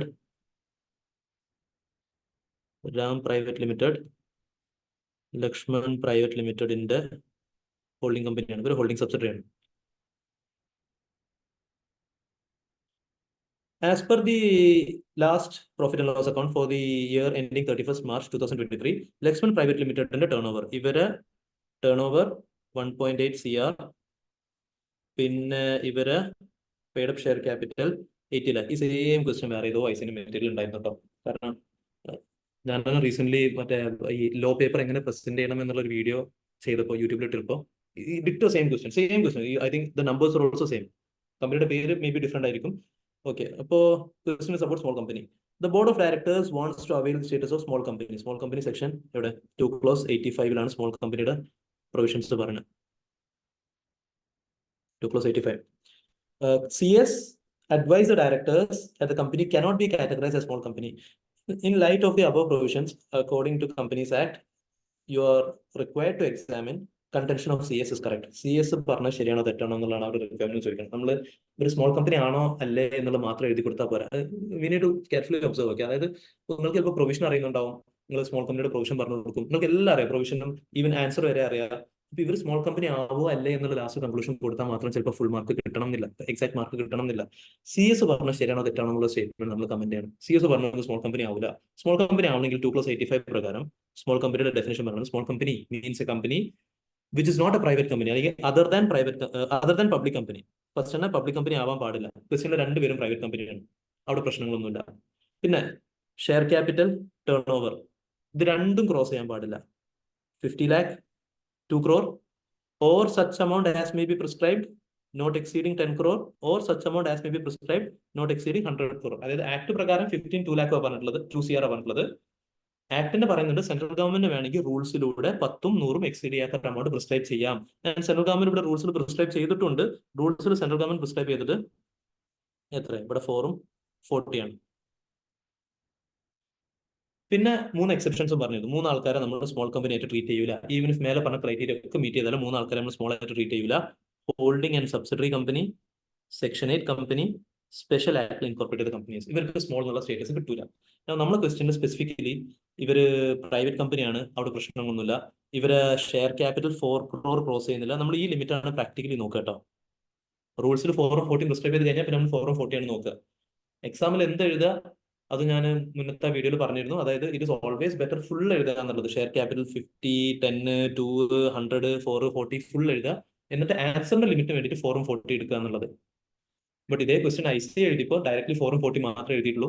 വേറൊരു question define small company എന്ന് ICA ചോദിച്ചപ്പോൾ അവിടെ എല്ലാ ലിമിറ്റും എഴുതിയിട്ടുണ്ട്. Because ഈ ആക്ടിലുള്ള ലിമിറ്റ്സ് എല്ലാം അമെൻഡ് ചെയ്തിട്ട് അതിന് പകരം 4ഉം 40 വന്നതല്ല. ആ ലിമിറ്റ്സ് ഒക്കെ ഇപ്പോഴും അതേപോലെ ഉണ്ട്. റൂൾസിൽ 4ഉം 40 പ്രിസ്ക്രൈബ് ചെയ്തതാണ്. So it is always better. നിങ്ങൾക്ക് എല്ലാം ഓർമ്മ ഉണ്ടെങ്കിൽ എല്ലാം പ്രസന്റ് ചെയ്യാനാണ് നല്ലത്. ഏറ്റവും ഇമ്പോർട്ടന്റ് ആയിട്ട് നമ്മൾ നോക്കാനുള്ള ക്രൈറ്റീരിയ 4ഉം 40 ആണ്. അപ്പോ ഇവര് ഷെയർ ക്യാപിറ്റൽ 4 crore ക്രോസ് ചെയ്യുന്നില്ല, ടേൺ ഓവർ 40 crore ക്രോസ് ചെയ്യുന്നില്ല, അവിടെയും കുഴപ്പമില്ല. പ്രശ്നം എവിടെയാണ്? ഒരു സബ്സിഡറി ആണ്. സബ്സിഡറിക്ക് സ്മോൾ എന്നുള്ള സ്റ്റേറ്റസ് ഒരിക്കലും കിട്ടില്ല. CS പറഞ്ഞ കറക്റ്റ് ആണ്. Question number 11. അപ്പോൾ ആദ്യം തന്നെ നമ്മൾ പ്രൊവിഷൻ എഴുതും. As per section 2 clause 85, small company means a company other than public company, paid up share capital 4 crore which does not exceed 4 crore and turnover immediately preceding financial year പ്രകാരമുള്ള PNL പ്രകാരം 40 crores. ഇവർ directly റൂൾസിൽ limit എഴുതിയത്. Actually limits നിങ്ങൾക്ക് അറിയാമെന്നുണ്ടെങ്കിൽ എഴുതുന്നത് നല്ലതായിരിക്കും. കാരണം ICA വേറെ ക്വസ്റ്റ്യനിൽ അങ്ങനെ എഴുതി ചെയ്തിരുന്നു. പിന്നെ provide that nothing in this clause shall apply, ഈ ക്ലോസിൽ പറഞ്ഞതൊന്നും ബാധകമാവില്ല. അതായത് മേലെ പറഞ്ഞ എന്ത് ചെയ്യുന്നു, ഈ ലിമിറ്റ് ഒക്കെ ക്രോസ് ചെയ്യാത്ത ആൾക്കാർ സ്മോൾ കമ്പനിയാണ്. ഇനി ഇതൊന്നും ബാധകമാവില്ല എന്ന് പറഞ്ഞാൽ ഇനി നമ്മൾ പറയാൻ പോകുന്ന ആൾക്കാർ ഈ പറഞ്ഞ ക്രൈറ്റീരിയ ഒക്കെ മേലെ പറഞ്ഞ ക്രൈറ്റീരിയ ഒക്കെ മീറ്റ് ചെയ്തിട്ടും കാര്യമില്ല, നിങ്ങൾ സ്മോൾ ആയിട്ട് ട്രീറ്റ് ചെയ്യൂല. ആരൊക്കെ? ഹോൾഡിങ്ങിനെ, സബ്സിഡറിനെ, സെക്ഷൻ 8നെ, സ്പെഷ്യൽ ആക്ടിലെ. ഇതൊക്കെ ആക്ടിലെ വേർഡിങ്സ് ആണ്. ഇതേപോലെ എഴുതണോ? ഇതേപോലെ എഴുതേണ്ട ആവശ്യമില്ല. അതും അഗൈൻ ഞാൻ ആ ഒരു ഹൗ ടു പ്രസന്റ് ഉള്ള ആ ഒരു വീഡിയോയിൽ ക്ലിയർലി പറഞ്ഞിട്ടുണ്ടായിരുന്നു. സെക്ഷൻ നമ്പർ അറിയണമെങ്കിൽ മാത്രം കോട്ട് ചെയ്യുക, അല്ലെങ്കിൽ ആസ് പെർ റെലവന്റ് പ്രൊവിഷൻസ് എന്നുള്ളത് എഴുതിയാൽ മതി. പിന്നെ nothing in this clause shall apply എന്നൊന്നും എഴുതേണ്ട ആവശ്യമില്ല. You can write the following shall not be treated as small company. Main criteria എന്തൊക്കെ? അതർ ദാൻ പബ്ലിക് കമ്പനി എന്നുള്ള പോയിന്റ് എന്തായാലും വേണം. ഈ ലിമിറ്റ്സ് എന്തായാലും ഓർമ്മ വേണം. ഈ 3 ആൾക്കാർ ആരൊക്കെ എന്നുള്ളത് ഓർമ്മ വേണം. That's it. ഓക്കെ. അപ്പൊ ഈ കേസിൽ ഇവരെ ടേൺ ഓവർ ആയാലും ഷെയർ ക്യാപിറ്റൽ ആയാലും അതൊന്നും കുഴപ്പമില്ല, എക്സീഡ് ചെയ്തിട്ടില്ല. തോ ലക്ഷ്മൺ പ്രൈവറ്റ് ലിമിറ്റഡ് ഒരു പ്രൈവറ്റ് കമ്പനിയാണ്. ടേൺ ഓവർ പ്രകാരം അല്ലെങ്കിൽ ഷെയർ ക്യാപിറ്റൽ പ്രകാരം അവരുടെ സ്റ്റേറ്റസ് ക്വാളിഫൈ ചെയ്യുന്നുണ്ടെങ്കിൽ പോലും it cannot be categorised as A small company because it is A subsidiary. Hence ഇതാണ് കൺക്ലൂഷൻ കേട്ടോ. Contention of CS is correct. Requirement എന്താണെന്ന് സ്പെസിഫിക്കലി നോക്കുക. നർസോ യൂട്യൂബിൽ റെക്കോർഡഡ് ഇടുമോ? യെസ്, യൂട്യൂബിൽ റെക്കോർഡഡ് ഇടും. യെസ്, ഇടും ഇൻഷാല്ലാ. ഓക്കെ. അപ്പോൾ റിക്വയർമെന്റ് എന്താണെന്ന് സ്പെസിഫിക്കലി നോക്കുക, അത് പ്രകാരം മെൻഷൻ ചെയ്ത് കൊടുക്കുകയും ചെയ്യുക. If you directly stop your answer with small ആണ് അല്ലെങ്കിൽ സ്മോൾ അല്ല, നിങ്ങൾ അവർ ചോദിച്ച റിക്വയർമെന്റ് റെസ്പെക്ട് ചെയ്തിട്ടില്ല. അത് ശ്രദ്ധിക്കുക. പിന്നെ Prakash and some of his friends are members of, പ്രകാശും ഫ്രണ്ട്സും മെമ്പേഴ്സ് ആണ് ഫോക്കസ് ലിമിറ്റഡിന്റെ. The company has a paid up share capital of 1 crore. They all intend to propose a resolution at the forthcoming general meeting വരാൻ പോകുന്ന മീറ്റിംഗിൽ അവർക്ക് resolution propose ചെയ്യണം, which is going to be held in CP New Delhi. ഏതോ സ്ഥലത്തിന്റെ പേരാ പറഞ്ഞത്, CP New Delhi. Okay, the place where registered office is located. Okay, അപ്പോൾ ഇവർക്ക് ഗൈഡൻസ് കൊടുക്കാൻ, നമ്മളോട് ഇൻഫർമേഷൻ കൊടുക്കാൻ പറയാണ്. Requisite minimum number of paid up share capital they should hold to initiate members resolution. See, meeting എന്നുള്ള ടോപ്പിക്കിൽ മെമ്പേഴ്സിന് മീറ്റിംഗ് വിളിക്കണമെങ്കിൽ, മെമ്പേഴ്സ് ഡയറക്ടേഴ്സിനോട് മീറ്റിംഗ് വിളിക്കണം എന്ന് പറഞ്ഞാൽ EGM പ്രൊവിഷൻസ് സെക്ഷൻ 100 പറയുന്നത്. ഇവര് ഇവിടെ സെപ്പറേറ്റ് മീറ്റിംഗ് വിളിക്കാനല്ല പറയുന്നത്. നമ്മൾ വരാൻ പോകുന്ന മീറ്റിംഗിൽ അവർക്ക് ഒരു ട്രാൻസാക്ഷൻ പ്രൊപ്പോസ് ചെയ്യണം, which means they are talking about section 111 circulation of members resolution. എത്ര ആൾക്കാർ റിക്വസ്റ്റ് സബ്മിറ്റ് ചെയ്യണം എന്നുള്ളതാണ് ഇവിടെ ചോദിക്കുന്നത്. നൗ റിഗാർഡിംഗ് 111 എത്ര ആൾക്കാർ വേണം, എത്ര ഷെയർ ക്യാപിറ്റൽ നിങ്ങൾ ഹോൾഡ് ചെയ്യണം, അവിടെ ആക്ടിൽ പറഞ്ഞിരുന്ന വേർഡിങ്സ് സെക്ഷൻ 100 പറഞ്ഞ സെയിം ആൾക്കാർ തന്നെ വേണം എന്നാണ്. ഈ രണ്ട് സെക്ഷൻസ് ഇന്റർ കണക്റ്റഡ് ആണ്. അവിടെ പറഞ്ഞ ക്രൈറ്റീരിയ എത്രയായിരുന്നു? ഷെയർ ക്യാപിറ്റൽ ഉള്ള കമ്പനി ആണെങ്കിൽ you need 1/10 of share capital having voting power. Share capital ഇല്ലാത്ത കമ്പനി ആണെങ്കിൽ you need 1/10 of voting power. അപ്പോൾ ഇൻ ദിസ് കേസ് എത്ര ഒരു ക്യാപിറ്റൽ ഒക്കെ പറഞ്ഞ് എവിടെ പോയി? Paid up share capital of 1 crore, അതായത് 100 lakhs ഉണ്ട്. പെയ്ഡ് അപ്പ് ഷെയർ ക്യാപിറ്റൽ 10 ലക്ഷം, 10 lakh rupees എങ്കിലും ഷെയർ ക്യാപിറ്റൽ ഹോൾഡിംഗ് ഉള്ള ആൾക്കാരുണ്ടാവണം, എന്നാലേ അവർക്ക് ഒരു ട്രാൻസാക്ഷൻ പ്രൊപ്പോസ് ചെയ്യാൻ പറ്റുള്ളൂ. 1/10. What are the other requirements to keep in mind members resolution pass ചെയ്യാൻ? നിങ്ങൾ ഇത് എപ്പോൾ സബ്മിറ്റ് ചെയ്യണം? നിങ്ങൾ മീറ്റിംഗിന്റെ, നിങ്ങൾ പുതിയ ട്രാൻസാക്ഷൻ പ്രൊപ്പോസ് ചെയ്യണം. ഇതൊക്കെ സെക്ഷൻ 111 കണ്ടീഷൻസ് പറഞ്ഞു കേട്ടോ. നിങ്ങൾ മീറ്റിംഗിന്റെ എത്ര 6 weeks ബിഫോർ നിങ്ങൾ പുതിയൊരു റെസൊല്യൂഷൻ പ്രൊപ്പോസ് ചെയ്യുകയാണെങ്കിൽ മീറ്റിംഗിന് 6 weeks ബിഫോർ കൊടുക്കണം. നിങ്ങൾ ഒരു എക്സിസ്റ്റിംഗ് പ്രൊപ്പോസ് റെസൊല്യൂഷനെ പറ്റി നിങ്ങൾക്ക് ഒരു സ്റ്റേറ്റ്മെന്റ് പറയാനാണെങ്കിൽ 2 weeks ബിഫോർ സബ്മിറ്റ് ചെയ്താൽ മതി. നിങ്ങൾ റിക്വസ്റ്റ് കമ്പനിയിൽ എവിടെ സബ്മിറ്റ് ചെയ്യണം? കമ്പനിയുടെ രജിസ്റ്റേർഡ് ഓഫീസിൽ സബ്മിറ്റ് ചെയ്യണം. അപ്പോൾ അവർ CP ന്യൂഡൽഹിയിൽ കൊല്ലല്ലോ, അവിടെ സബ്മിറ്റ് ചെയ്യണം. എങ്ങനെ സബ്മിറ്റ് ചെയ്യണം? റിട്ടേൺ ആയിട്ട് സബ്മിറ്റ് ചെയ്യണം. ഇത് സബ്മിറ്റ് ചെയ്യുന്ന മെമ്പേഴ്സ് എല്ലാവരും ഇത് സൈൻ ചെയ്തിരിക്കണം, റിക്വസ്റ്റ് സൈൻ ചെയ്തിട്ടുണ്ടാവണം. ഇത് കമ്പനി, ഇത് ബാക്കിയുള്ള മെമ്പേഴ്സ് സർക്കുലേറ്റ് ചെയ്യാൻ കമ്പനി ഇൻകർ ചെയ്യാൻ പോകുന്ന എക്സ്പെൻസും നിങ്ങൾ കമ്പനിയിൽ ഡെപ്പോസിറ്റ് ചെയ്യേണ്ടി വരും. അപ്പൊ ഇങ്ങനെ ഒരുപാട് റിക്വയർമെന്റ്സ് പറയുന്നുണ്ട്. Plus there was also A criteria, ഒരു എക്സെപ്ഷൻ ഉണ്ടായിരുന്നു. 6 weeks കോൺസെപ്റ്റ് ആപ്ലിക്കബിൾ ആവില്ല ഇഫ്, അതായത് 6 weeks ബിഫോർ കൊടുക്കേണ്ട ആവശ്യമില്ല ഇഫ് കമ്പനി വിളിക്കുന്ന മീറ്റിംഗ് AGM ആണെങ്കിൽ. AGM നിങ്ങൾ വിത്തിൻ 6 weeks ബിഫോർ കൊടുത്താലും ആ മീറ്റിംഗ് നമുക്കത് കൺസിഡർ ചെയ്യാൻ പറ്റും, വാലിഡ് ആണ്. അപ്പോൾ അതർ മീറ്റിംഗ്സ്, അതായത് EGM ക്ലാസ് മീറ്റിംഗിന്റെ കേസിലൊക്കെയാണ് 6 weeks ക്രൈറ്റീരിയ സ്ട്രിക്ട്ലി ഉള്ളത്. ഈ കേസിൽ they have not mention AGM ആണെന്നുള്ളത്, ജനറൽ മീറ്റിംഗ് എന്നാണ് പറഞ്ഞിട്ടുള്ളത്. സോ എന്തായാലും 6 weeks ക്രൈറ്റീരിയ എന്നുള്ള എഴുതി കൊടുക്കുക.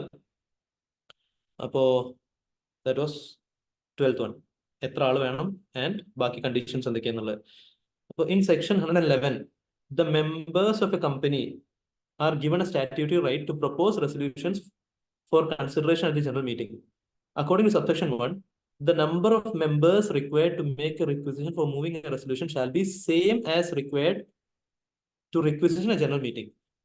ജനറൽ മീറ്റിംഗ് റിക്വസിഷൻ ചെയ്യാൻ എത്ര ആൾക്കാർ വേണോ, അതായത് ജനറൽ മീറ്റിംഗ് റിക്വസിഷൻ ചെയ്യാന്ന് പറഞ്ഞാൽ ജനറൽ മീറ്റിംഗ് കോൾ ചെയ്യുക. EGM വിളിക്കാൻ എത്ര ആൾക്കാർ വേണോ അത്ര തന്നെ ആൾക്കാരാണ് ഇവിടെ വേണ്ടത്. 100 was EGM. അപ്പൊ ഇത് ആക്ടിലുള്ള വേർഡിങ്സ് ആണ്, നമ്മൾ ടെക്സ്റ്റ് അങ്ങനെ തന്നെ മെൻഷൻ ചെയ്യുന്നത്. യു മെൻഷൻ 1/10 ആൻസർ ചെയ്യുമ്പോൾ അത് എഴുതി കൊടുക്കുക. ഈ പോയിന്റ് മെൻഷൻ ചെയ്താൽ നല്ലതാണ്, കാരണം ആക്ട് പറഞ്ഞത് അങ്ങനെയാണ്. എന്നിട്ട് എത്രയാണ് ക്രൈറ്റീരിയ എന്ന് പറയാം. In case of company having share capital, the number of members holding minimum 1/10 of paid up share capital that carries a voting right shall be eligible to make a requisition. കാര്യങ്ങൾ അപ്പോൾ ഇവിടെ 1/10 എന്നുള്ള കാര്യം പറഞ്ഞ് accordingly Prakash and his friends must hold 1/10, അതായത് 10 lakh വേണം. 1 CR എന്ന total capital, അതിൽ 10 lakh ഇവരെടുത്ത് വേണം.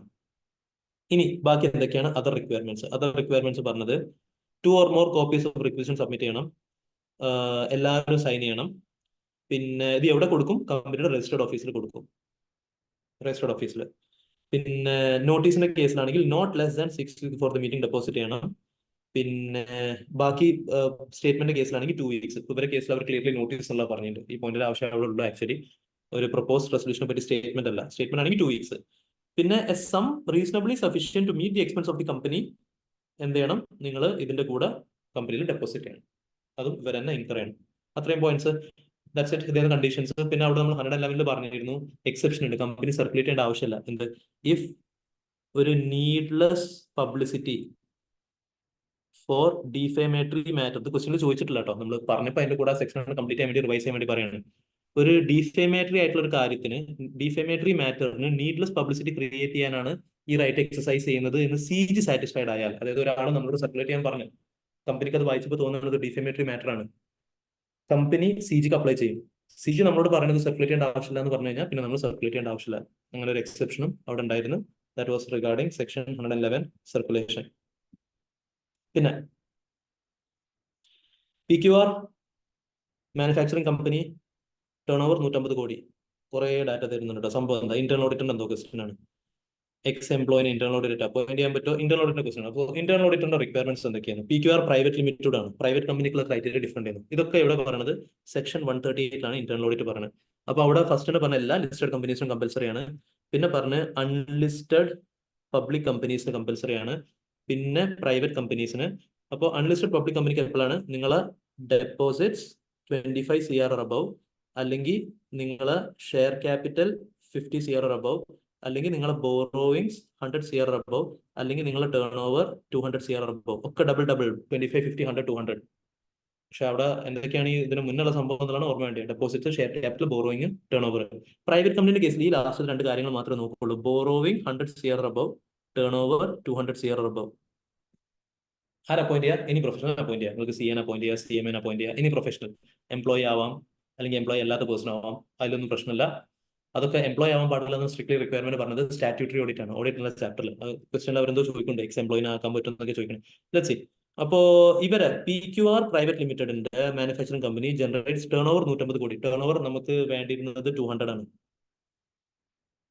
200 CR ആണ് ടേൺ ഓവർ. അതില്ല. Outstanding loan of 75. Outstanding loan of 75. Loan നമുക്ക് പറഞ്ഞത് 100 CR ആണ്. അതുമില്ല.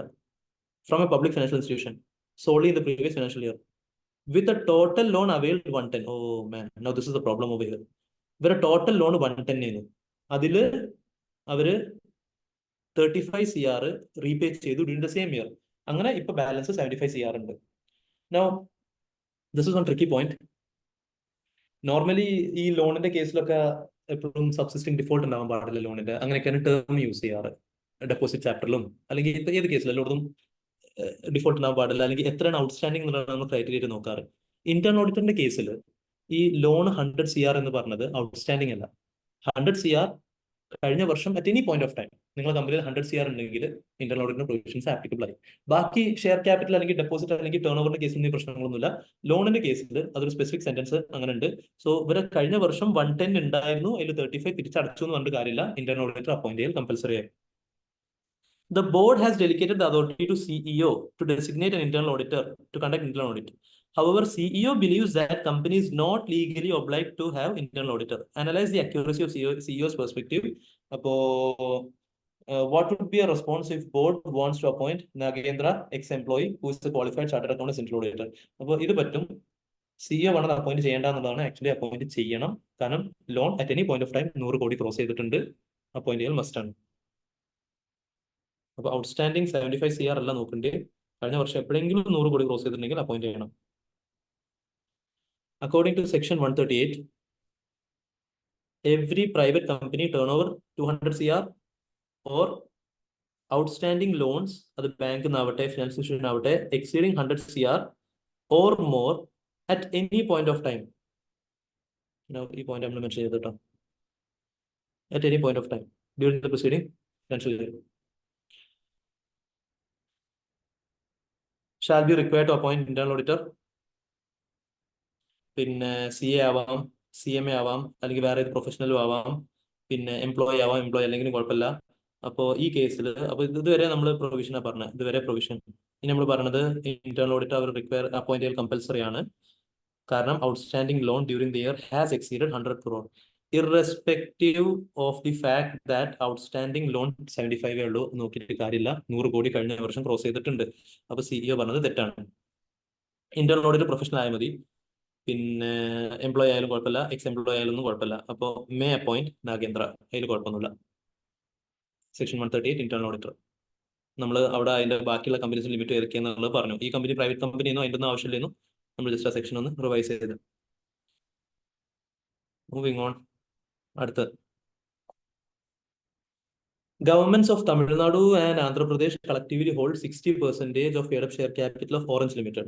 അപ്പോൾ Orange Limited ഒരു ഗവൺമെന്റ് കമ്പനിയാണ്. കാരണം രണ്ട് state government collectively 60%. Government company 2+45 government company not less than 51% of share capital ഗവൺമെന്റിന്റെ കയ്യിലാണെങ്കിൽ അത് ഗവൺമെന്റ് കമ്പനി ആയി 51%. ഇവിടെ 60 ഉണ്ട് രണ്ട് ഗവൺമെന്റ് അടുത്ത്.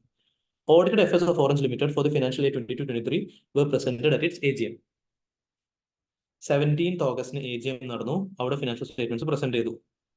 Pending the comments of CAG on the said accounts, the meeting was adjourned without adoption. ഈ government കേസിൽ CAG കമന്റ്സ് നമുക്ക് വേണം FS.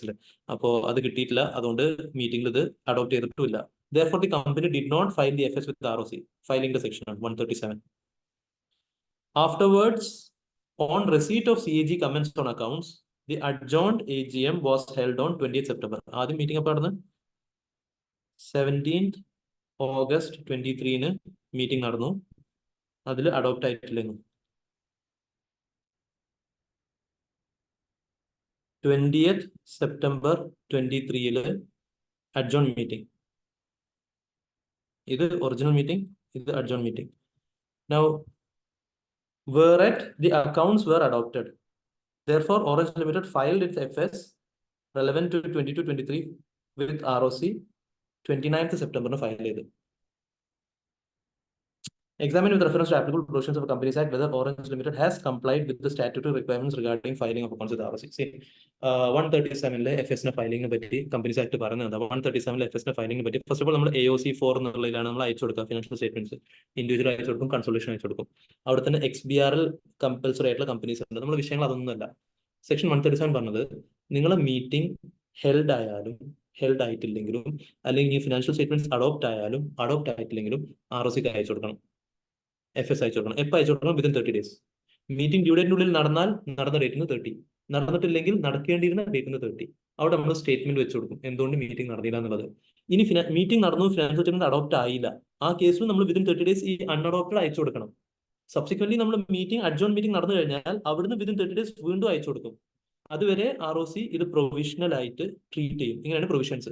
What they did was, CAGയുടെ കമന്റ്സ് പെൻഡിങ് ആയതുകൊണ്ട് അവർ ഫസ്റ്റത്തെ മീറ്റിംഗ് ഇത് അയച്ചു കൊടുത്തില്ല, ഇവിടുന്ന് അയച്ചു കൊടുത്തു. ഇവിടുന്ന് വിതിൻ 30 days അയച്ചു കൊടുത്തു. 20 September നടന്ന മീറ്റിംഗ് അവർ 29th അയച്ചു കൊടുത്തു. This is fine. പക്ഷെ ഫസ്റ്റത്തെ അൺഅഡോപ്റ്റഡ് അയച്ചു കൊടുത്തില്ല, അത് കോൺട്രാവെൻഷൻ ആണ്.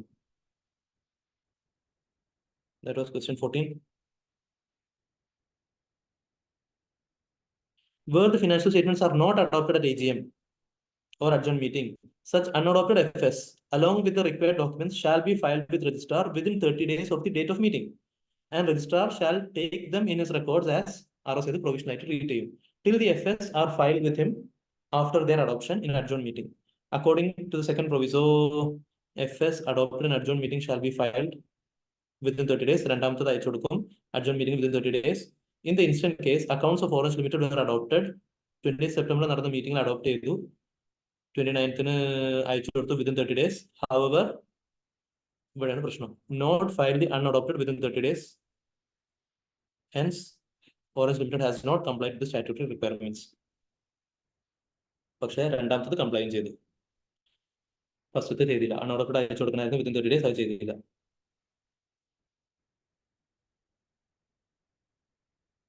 Question 15, 16, 17. Okay, familiar question, interpretation question, general clause, LLP. കമ്പനിയുടെ 2 questions കൂടി.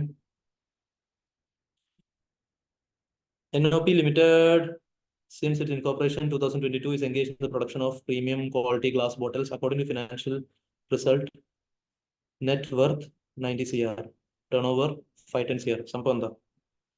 Whether the company is eligible to accept deposit from public. Okay. See, public in ആർക്കെ ഡെപ്പോസിറ്റ് അക്സെപ്റ്റ് ചെയ്യാൻ പറ്റുള്ളൂ. പബ്ലിക് ഡെപ്പോസിറ്റ് എന്നുള്ള ചാപ്റ്റർ സെക്ഷൻ 76 പറയുന്നുണ്ട്. നിങ്ങൾ എന്താവണം, നിങ്ങളൊരു എലിജിബിൾ കമ്പനി ആവണം. എലിജിബിൾ കമ്പനിയുടെ ക്രൈറ്റീരിയ പറഞ്ഞത് നിങ്ങളൊരു പബ്ലിക് കമ്പനി ആവണം. ഏറ്റവും ബേസിക് ആയിട്ട് public company net worth minimum 100 CR അല്ലെങ്കിൽ ടേൺ ഓവർ മിനിമം 500 CR. ഈ രണ്ടിൽ ഏതെങ്കിലും ഒരു ക്രൈറ്റീരിയ മീറ്റ് ചെയ്യുന്ന പബ്ലിക് കമ്പനി മാത്രമേ എലിജിബിൾ കമ്പനി ആവുള്ളൂ. ആൻഡ് എലിജിബിൾ കമ്പനിക്ക് മാത്രമേ പബ്ലിക്കിനിടുന്ന് ഡെപ്പോസിറ്റ് ആക്സെപ്റ്റ് ചെയ്യാനും പറ്റുള്ളൂ. സോ ഇവര് പബ്ലിക് കമ്പനിയാണ്, NOP ലിമിറ്റഡ് എന്നുള്ള പറയുന്നത്. ഇവര് എന്താണ് നെറ്റ്വർത്ത് 90 ഉള്ളൂ, 100 എന്നുള്ള ക്രൈറ്റീരിയ മീറ്റ് ചെയ്തിട്ടില്ല. പക്ഷേ ടേൺ ഓവർ 510 ഉണ്ട്. സെക്കൻഡ് ക്രൈറ്റീരിയ മീറ്റ് ചെയ്തു. Are they eligible? Yes, they are eligible. The company proposed to accept deposits on 1st February 2024, which would be due for repayment on 30th September 2028. ഇവര് deposits 1st February 24 accept ചെയ്തിട്ട് 30th September 28 repay ചെയ്യാനാണ് പറയുന്നത്. 24th 25, 26, 27th ഫെബ്രുവരി ആകുമ്പോൾ 3 years ആയി. ഇവർ 28, അതായത് 4 വർഷം ഏകദേശം ഫെബ്രുവരി 4 വർഷത്തിന് ഡെപ്പോസിറ്റ് ആക്സെപ്റ്റ് ചെയ്യാൻ ഉദ്ദേശിക്കുന്നത്. ഡെപ്പോസിറ്റ് ചാപ്റ്ററിൽ ക്ലിയർലി പറയുന്നുണ്ട് tenor of deposit minimum 6 months, maximum 36 months ആണ്. ഇനി അവിടെ തന്നെ എക്സെപ്ഷൻ പറഞ്ഞത് 6 monthsനേക്കാൾ ഷോർട്ടർ പീരീഡ് നിങ്ങൾക്ക് വേണമെങ്കിൽ അക്സെപ്റ്റ് ചെയ്യാം, പ്രൊവൈഡഡ് അത് 3 monthsനേക്കാൾ ഷോർട്ടർ ആവാൻ പാടില്ല. ആൻഡ് നിങ്ങളെ paid up share capital plus free reserves plus securities പ്രീമിയമിന്റെ 10% ക്രോസ് ചെയ്യാനും പാടില്ല. ഇതിന്റെ മാക്സിമം 10%. ഈ 2 കണ്ടീഷൻ സാറ്റിസ്ഫൈ ചെയ്താൽ നിങ്ങൾക്ക് 6നേക്കാൾ ഷോർട്ടർ അക്സെപ്റ്റ് ചെയ്യാം. 36നേക്കാൾ ഹയർ പീരീഡ് അക്സെപ്റ്റ് ചെയ്യാനുള്ള യാതൊരു ഓപ്ഷനും ആക്ടിലില്ല. സോ ഇത് പോസിബിൾ അല്ല. 4.5 years ഡെപ്പോസിറ്റ് അക്സെപ്റ്റ് ചെയ്യാൻ പറ്റില്ല. The company accepted loan of 1.5 CR from Mr. P. Kishore, director എടുത്ത പൈസ എടുത്ത ഡെപ്പോസിറ്റ് ആവോ? സെക്ഷൻ 2 clause 31 പ്രകാരം ഡെപ്പോസിറ്റിന്റെ ഡെഫിനിഷൻ അവിടെ എക്സെപ്ഷൻസ് പറഞ്ഞിട്ടുണ്ടായിരുന്നു. അവിടെ ഏകദേശം ഒരു 19 എക്സെപ്ഷൻസ് പറഞ്ഞിട്ടുണ്ടായിരുന്നു. ഒരു 18 ക്ലോസ് ഉള്ളത്, പക്ഷേ ക്ലോസ് 9ഉം 9A ഉണ്ട്. അപ്പൊ അതെല്ലാം കൂടി കൂട്ടുമ്പോൾ നമുക്ക് 19 എക്സെപ്ഷൻസ് ഉണ്ടായിരുന്നു. അതിൽ പറഞ്ഞു ഡയറക്ടർ എടുത്ത് കിട്ടുന്ന പൈസ ഡെപ്പോസിറ്റ് അല്ല. ഏത് കമ്പനിക്കും, പ്രൈവറ്റ് കമ്പനി പബ്ലിക് കമ്പനി, രണ്ടാൾക്കും ഡയറക്ടർ കിട്ടുന്ന പൈസ ഡെപ്പോസിറ്റ് അല്ല. And the loan was repaid after 24 months. കുഴപ്പമില്ല. Company in its books of accounts record the receipt of loan as non-current asset. അതിന് കുഴപ്പമില്ല. At the time of advancing loan, Mr. P. Kishore affirms in writing that such amount is not being given out of funds acquired by him from borrowing. ഇത് അവർ declaration കൊടുക്കും വേണം എന്നുള്ള point പറയുന്നുണ്ട് clearly. So director കിട്ടുന്ന പൈസ deposit ആയിട്ട് treat ചെയ്യൂല, provided അവർ നമുക്ക് റിട്ടേൺ ഡിക്ലറേഷൻ തരണം ഈ ഫണ്ട് ബോറോഡ് ഫണ്ട് അല്ല എന്നുള്ള കാര്യം. ആൻഡ് ബോർഡ് റിപ്പോർട്ട് നമ്മളിന്റെ ഡീറ്റെയിൽസ് ഡിസ്ക്ലോസ് ചെയ്യണം. അപ്പൊ ഇയാൾ ഈ കണ്ടീഷൻസ് ഒക്കെ ഇവിടെ സാറ്റിസ്ഫൈ ചെയ്തിട്ടുണ്ട്. 24 months ഡെപ്പോസിറ്റ് amount ആണ് നമ്മൾ ആക്സെപ്റ്റ് ചെയ്തത്. ഇത് നമ്മൾ ഡെപ്പോസിറ്റ് ആയിട്ട് ട്രീറ്റ് ചെയ്യൂല. Whether the company is eligible to accept deposit from public. What is the criteria for acceptance of deposit and what is the tenor? അപ്പോൾ ഇത് പറ്റുമോ? യെസ് പറ്റും. കാരണം മറ്റേ ടേൺ ഓവർ 500 മേലുണ്ട്, 510 ഉണ്ട്. പീരിയഡ് 4.5 years പറ്റൂല. Whether the tenor decided by the company is according to the provisions. അല്ല. Loan advanced by P. Kishore classified as deposit. അല്ല. 15.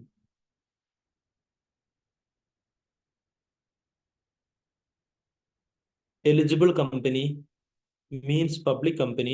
സെക്ഷൻ 76 പ്രകാരം എലിജിബിൾ പബ്ലിക് കമ്പനി ആവണം. പിന്നെ എന്തൊക്കെ ക്രൈറ്റീരിയ? പബ്ലിക് കമ്പനി ആവണം, net worth 100 കോടി വേണം, ടേൺ ഓവർ അല്ലെങ്കിൽ 500 കോടി വേണം, സ്പെഷ്യൽ റെസൊല്യൂഷൻ പാസ് ചെയ്യുക. ഇതൊക്കെ പിന്നെ കണ്ടീഷൻസ് പറയണം. അവിടെ തന്നെ പറയുന്നുണ്ട് നിങ്ങൾ ആക്സെപ്റ്റ് ചെയ്യുന്ന ഡെപ്പോസിറ്റ് 180 സബ്സെക്ഷൻ 1 ക്ലോസ് സിയിൽ പറഞ്ഞ ലിമിറ്റ് ക്രോസ് ചെയ്യുന്നില്ലെങ്കിൽ OR പാസ് ചെയ്താൽ മതി. ഇത് ഡെപ്പോസിറ്റ് ആക്സെപ്റ്റ് ചെയ്യാനുള്ള കണ്ടീഷൻസ് ആണ്. ഫസ്റ്റ് പറഞ്ഞത് SR എന്നാണ്. പക്ഷെ നിങ്ങളെ ഡെപ്പോസിറ്റ്സ് 180 സബ്സെക്ഷൻ 1 ക്ലോസ് സിയിൽ പറഞ്ഞ ലിമിറ്റ് ക്രോസ് ചെയ്യുന്നില്ലെങ്കിൽ OR പാസ് ചെയ്താൽ മതി. ഇതൊക്കെ എന്താ സംഭവം ഫൈനൽ പഠിക്കുന്ന ടോപ്പിക്കാണ്. 180 subsection 1 close C talks about net worth, അതായത് നിങ്ങളെ paid up share capital plus free reserves plus securities premium. ഇതുവരെ ഒരു കമ്പനിക്ക് ഡെപ്പോസിറ്റ് ആക്സെപ്റ്റ് ചെയ്യാൻ OR പാസ് ചെയ്താൽ മതി. ഇതുവരെ. അതിനേക്കാൾ കൂടുതൽ ആക്സെപ്റ്റ് ചെയ്യണമെങ്കിൽ SR പാസ് ചെയ്യണം. ഐ തിങ്ക് അതിന്റെ ആവശ്യമില്ല. ഇവിടെ ഒരു കണ്ടീഷൻസ് ചോദിച്ചിട്ടില്ല. ഇവർ എലിജിബിൾ ആണോ? യെസ്, എലിജിബിൾ കമ്പനിയാണ്. ടേൺ ഓവർ 510 കോടി ഉണ്ട്, എലിജിബിൾ ആണ്. പീരിയഡ് എത്ര? Period is not permitted to accept deposits less than 6 months പറ്റൂല. Maximum period cannot exceed 36 months. Minimum 6 months, maximum 36 months. അപ്പോൾ ഇവിടെ 1st February to 30th September 2028 എന്ന് പറയുമ്പോൾ അത് 36 months ക്രോസ് ചെയ്തിട്ടുണ്ട്. Hence it is not in compliance. പിന്നെ any amount received from a person, ഡയറക്ടറിന്റെ അടുത്ത് കിട്ടുന്ന പൈസ shall not be treated as deposit if the director furnishes in the written declaration amount is not out of borrowings എന്നുള്ള കാര്യം written declaration തന്നു കഴിഞ്ഞാൽ and അത് നമ്മൾ എന്ത് ചെയ്യും? നമ്മൾ ഡിസ്ക്ലോസ് ചെയ്യും ബോർഡ് റിപ്പോർട്ടിൽ. അങ്ങനെയാണെങ്കിൽ ഡെപ്പോസിറ്റ് ആയിട്ട് ട്രീറ്റ് ചെയ്യൂല. In the given case set deposits of shall not be treated as deposit. സെറ്റാ?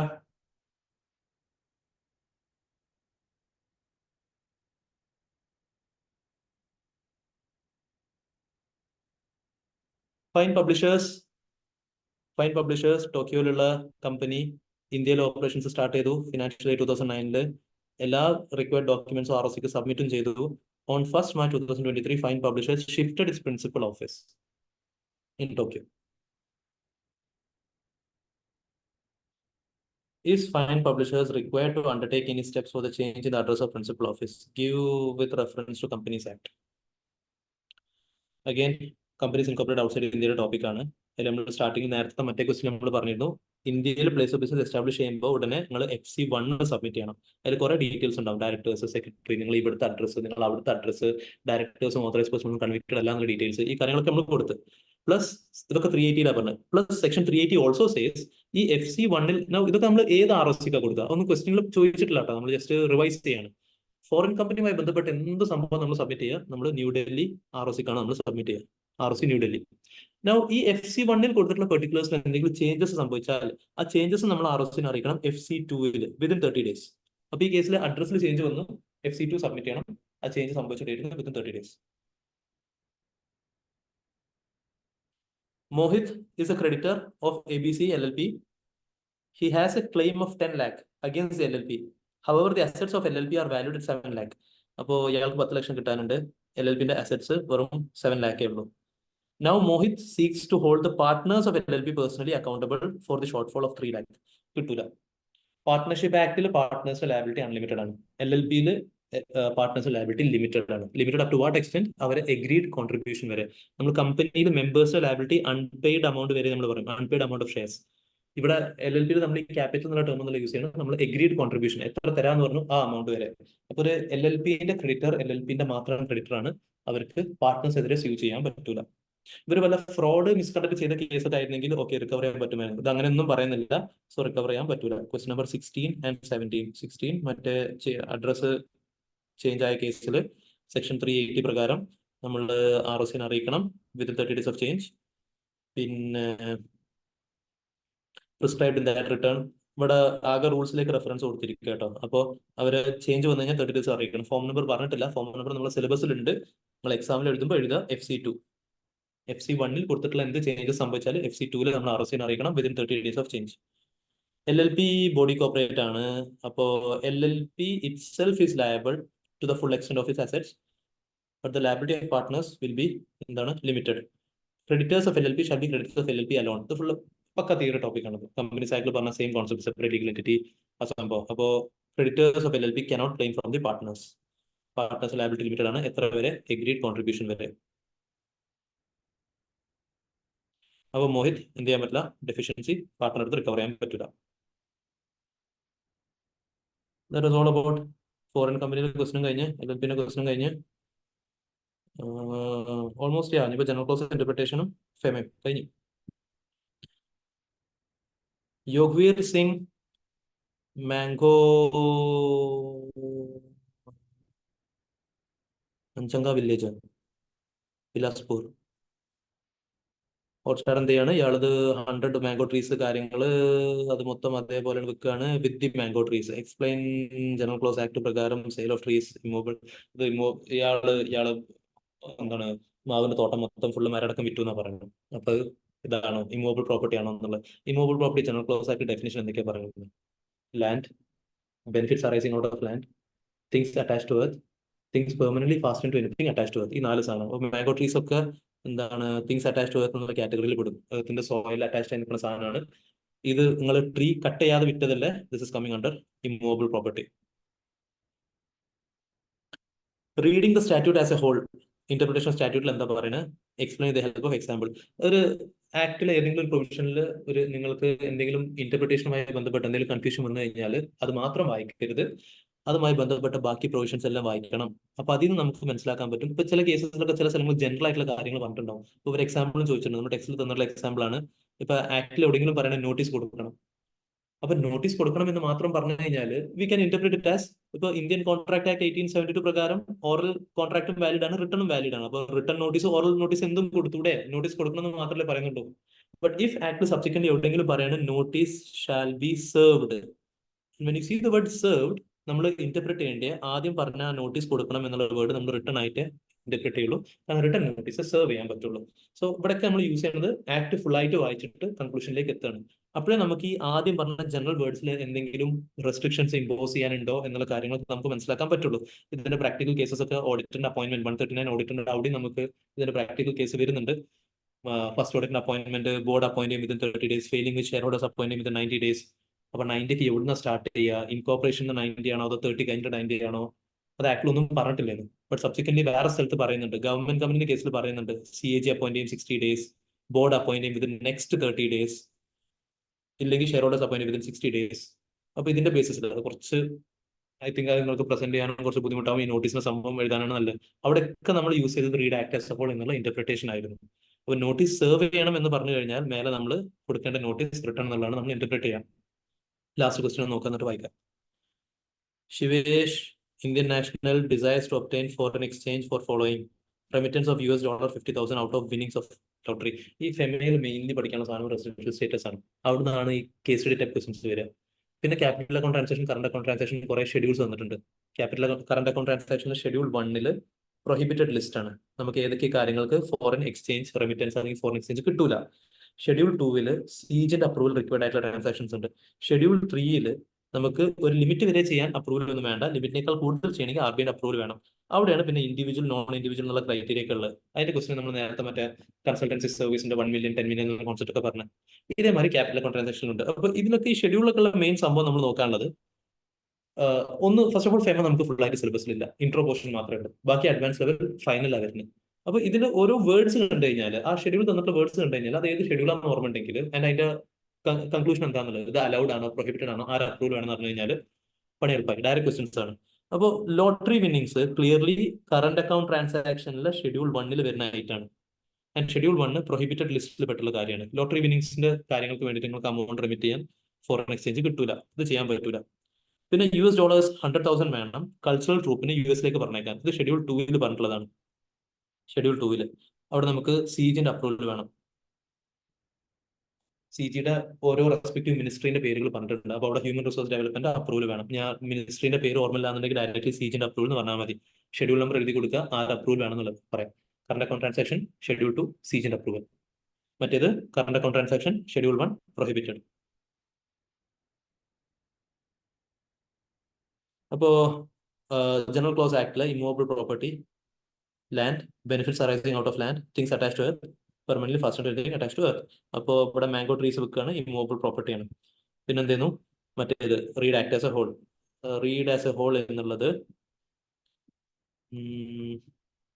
ഇറ്റ് ഇസ് എൻ എലിമെന്ററി, ഇതും പക്കാ തിയറിയാണ് കേട്ടോ. It is an elementary principle of construction. Law interpret ചെയ്യുമ്പോൾ യൂസ് ചെയ്യാനുള്ള ഒരു പ്രിൻസിപ്പിൾ ആണിത്. Statute is to be made of all its parts taken together. അല്ലാതെ ഒരു പാർട്ട് മാത്രമായിട്ട് വായിക്കരുത്, ഫുൾ ആയിട്ട് വായിച്ചിട്ട് വേണം നമ്മൾ ഇന്റർപ്രറ്റ് ചെയ്യാം. അതിന് ബാക്കി പ്രൊവിഷൻസ് കാര്യങ്ങളൊക്കെ അങ്ങനെ പറയുന്നുണ്ട്. ഇതാണ് സേഫസ്റ്റ് റൂൾ ഓഫ് കൺസ്ട്രക്ഷൻ. അപ്പോൾ എന്ത് ചെയ്യാം? General words, one of the safest guide for construction of sweeping general words is to examine other words of the like import. അതിനോട് സിമിലർ ആയിട്ടുള്ള വേർഡ്സ് വേറെ എവിടെയെങ്കിലും യൂസ് ചെയ്തിട്ടുണ്ടോ നോക്കുക, in the same enactment or instrument, to see what limitations must be imposed ഉണ്ട്. നമ്മൾ നേരത്തെ notice കൊടുക്കണം എന്ന് പറഞ്ഞപ്പോൾ ജനറൽ ആയിരുന്നു. പക്ഷെ പിന്നീട് നമ്മൾ കാണുകയാണ് നോട്ടീസ് സെർവ് ചെയ്യണമെന്ന് പറയുമ്പോൾ ആ സെർവ് എന്നുള്ള വേർഡ് നമ്മൾ മനസ്സിലാക്കുകയാണ്, ആ ആദ്യം പറഞ്ഞ നോട്ടീസ് നമുക്ക് ഓറലി കൊടുക്കാൻ പറ്റില്ല, റിട്ടേൺ ആയിട്ട് തന്നെ കൊടുക്കണം എന്നുള്ളത്. If we find that a number of such expressions have been subjected to limitations and qualifications, such limitations and qualifications are to be of the same nature. അപ്പോൾ ഇത് നമ്മൾ പറഞ്ഞ അതേ എക്സാമ്പിൾ അവിടെ കൊടുത്തിട്ടുണ്ട് നോട്ടീസിന്റെ കേസിൽ. നോട്ടീസ് ഷുഡ് ബി സെർവ്ഡ് എന്ന് പറഞ്ഞു കഴിഞ്ഞാൽ മേലെ റിട്ടേൺ നോട്ടീസ് തന്നെ കൊടുക്കണം എന്നുള്ളത്.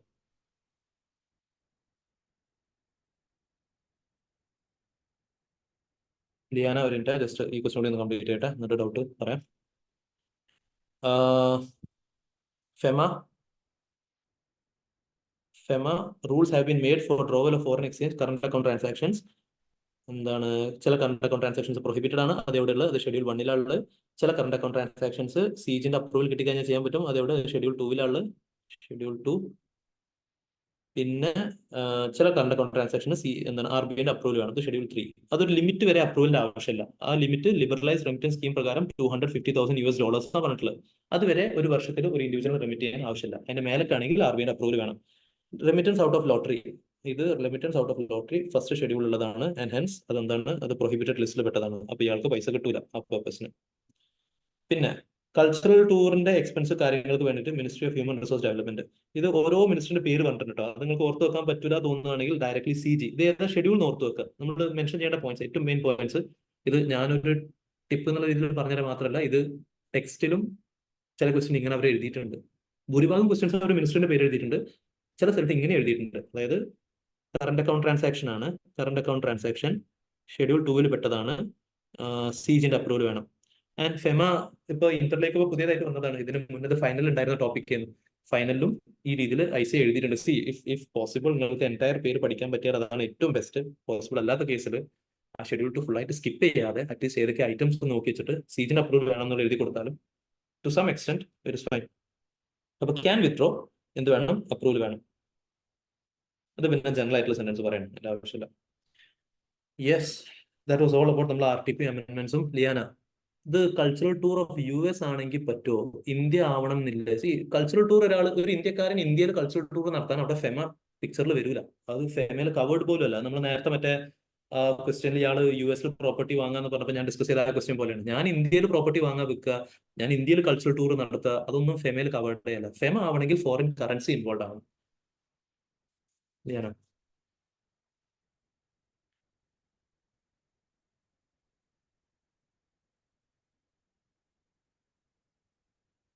ദാറ്റ് വാസ് ഓൾ അബൌട്ട് നമ്മളെ അമെന്റ്മെന്റ്സും RTPയിലെ ക്വസ്റ്റ്യൻസും. If you have any doubts നമുക്ക് ഡിസ്കസ് ചെയ്യാം. ടൈം എത്ര? 1.5 മണിക്കൂർ കൊണ്ട് തീർന്നു.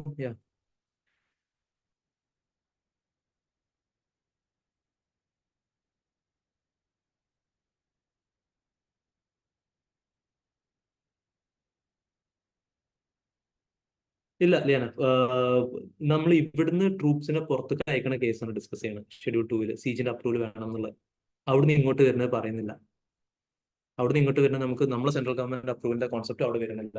അത് ഈ ക്യാപിറ്റൽ അക്കൗണ്ട് ട്രാൻസാക്ഷൻസിൽ രണ്ടും ഉണ്ട്. ക്യാപിറ്റൽ അക്കൗണ്ട് ട്രാൻസാക്ഷൻസിൽ ഷെഡ്യൂൾ 1 നിങ്ങൾ എന്താണ് പുറത്ത് സെക്യൂരിറ്റി വാങ്ങുക, പുറത്തെ ഒരാൾ ഇവിടുത്തെ സെക്യൂരിറ്റി വാങ്ങുക, അല്ലെങ്കിൽ നിങ്ങളൊരു PROIക്ക് ലോൺ കൊടുക്കുക, ഒരു PROI നിങ്ങൾക്ക് ലോൺ തരിക. അവിടെ രണ്ടും പറയുന്നുണ്ട്.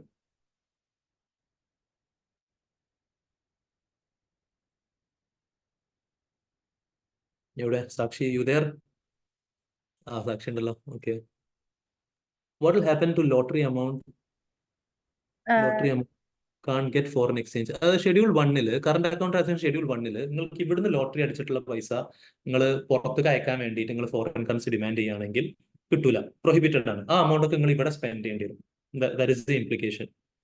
ഫെമ പോർഷൻസിന് വേണ്ടി നമ്മൾ ഫൈനലിന്റെ RTP നോക്കണോ sir, or textbook and നമ്മുടെ RTP മതിയോ, സഫീഷ്യന്റ് ആവോ? ഫെമ ഫസ്റ്റ് ഓഫ് ഓൾ നമുക്ക് CA ഇന്റർലിൽ നമുക്ക് ഇൻട്രോ പോർഷനേ ഉള്ളൂ.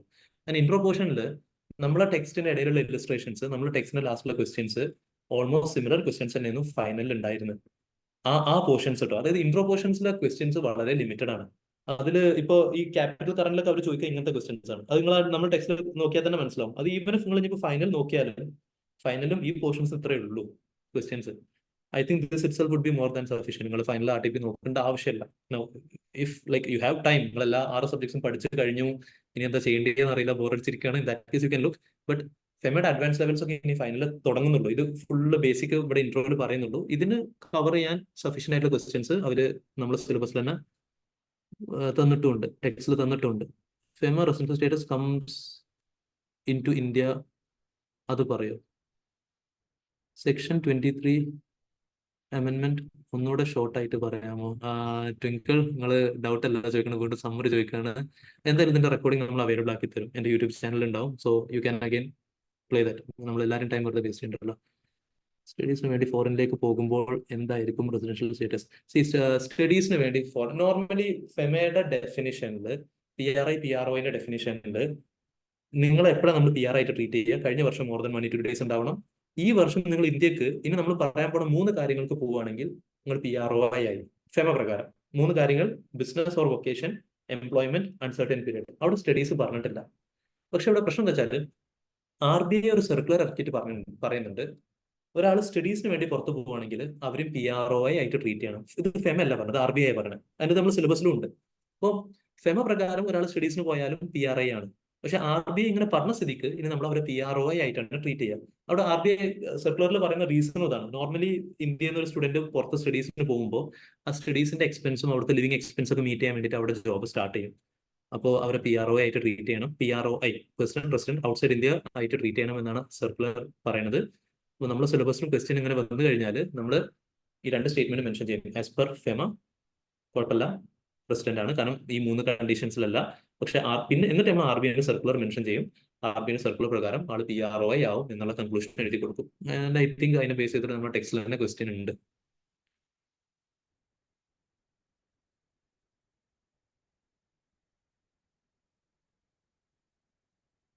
Aditya, person resident status comes into India, അത് പറ. ഒരാൾ റെസിഡന്റ് ആവാൻ ഫെമയിലെ ഡെഫിനേഷൻ പറയണത്, ഒരാള് PRIന്റെ ഡെഫിനേഷൻ പറയണത് അയാള് മോർ ദാൻ 182 ഡേയ്സ് കഴിഞ്ഞ വർഷം ഉണ്ടാവണം. ബട്ട് ഡസ് നോട്ട് ഇൻക്ലൂഡ് രണ്ട് കാര്യങ്ങൾ പെടുത്തൂല എന്ന് പറഞ്ഞു.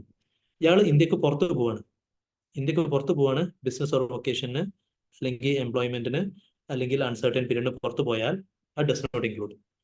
പിന്നെ പറഞ്ഞ ബട്ട് ഡസ് നോട്ട് ഇൻക്ലൂഡ് ഒരാൾ ഇന്ത്യക്ക് വരികയാണ് അതർവൈസ് ദാൻ, ഇനി നമ്മൾ പറയാൻ പോണ കാര്യങ്ങൾ അല്ലാത്ത കാര്യങ്ങൾക്ക് ഇന്ത്യക്ക് വരികയാണ്, അതും PRIയിൽ പെടൂല. അവിടെ സെയിം സാധനങ്ങൾ പറയണം. അപ്പൊ ചുരുക്കി പറഞ്ഞാൽ കഴിഞ്ഞ വർഷം നിങ്ങൾ മോർ ദാൻ 182 ഡേയ്സ് ഉണ്ട്, ഈ വർഷം നിങ്ങൾ ഇന്ത്യക്ക് വന്നത് ഈ 3 കാര്യങ്ങൾക്കാണെങ്കിൽ നിങ്ങൾ PRI ആയിട്ട് ട്രീറ്റ് ചെയ്യും. ഈ 3 കാര്യങ്ങൾക്ക് ആക്ടിൽ പറഞ്ഞിരുന്നത് ഡസ് നോട്ട് ഇൻക്ലൂഡ്, ഇവിടെ നെഗറ്റീവ് സെന്റൻസ്, അതർവൈസ് ദാൻ. അപ്പോൾ ഇത് ഡബിൾ നെഗറ്റീവായി, ഇവിടെ നെഗറ്റീവായി, ഇവിടെ നെഗറ്റീവായി. അപ്പോൾ ഡബിൾ നെഗറ്റീവ് പോസിറ്റീവ് ആവും. ഈ 3 കാര്യങ്ങൾക്കാണോ നിങ്ങൾ വന്നത്, നമ്മൾ PRI ആയിട്ട് ട്രീറ്റ് ചെയ്യും. നമ്മൾ ഒരു എന്താണ് നമ്മൾ ഇതിലുള്ള ക്വസ്റ്റ്യൻസിലുള്ള ഡൗട്ട് ഒന്നും അല്ല ചോദിച്ചത്, അതും മാത്രമല്ല കുറച്ച് ഡീറ്റെയിൽ ആയിട്ട് തന്നെ പറയാനുള്ള ഒരു ടോപ്പിക്കാണ്. അതായത് ഫെമ ആ ക്വസ്റ്റ്യൻസ് എല്ലാം പറഞ്ഞിട്ട് ചെയ്യണം. അതുകൊണ്ട് ഞാൻ ആദ്യം നിങ്ങളെ ഡൗട്ട് വായിച്ചപ്പോൾ ആദ്യത്തെ ഞാനത് മൈൻഡ് ആക്കേണ്ട കരുതിയിരുന്നു. പിന്നെ ഐ തോട്ട് മേ ബി നിങ്ങൾ നോക്കിയിട്ടുണ്ടെങ്കിൽ ചിലപ്പോൾ ഇത് പറഞ്ഞാൽ തന്നെ സിമ്പിൾ ആവും. ഈവൻ അതർവൈസ് ഒരു സെപ്പറേറ്റ് സെഷൻ ഇതിൽ ഞാൻ ചെയ്യാൻ പ്ലാൻ ചെയ്യുന്നുണ്ട് ഇൻഷാല്ലാ. ലെറ്റ്സ് സീ, പെട്ടെന്ന് തന്നെ ഉണ്ടാവും ചിലപ്പോൾ, കാരണം അത് നോർമൽ സ്റ്റുഡൻസ് ചോദിച്ചുകൊണ്ടിരിക്കുന്ന ഒരു ടോപ്പിക്കാണ്.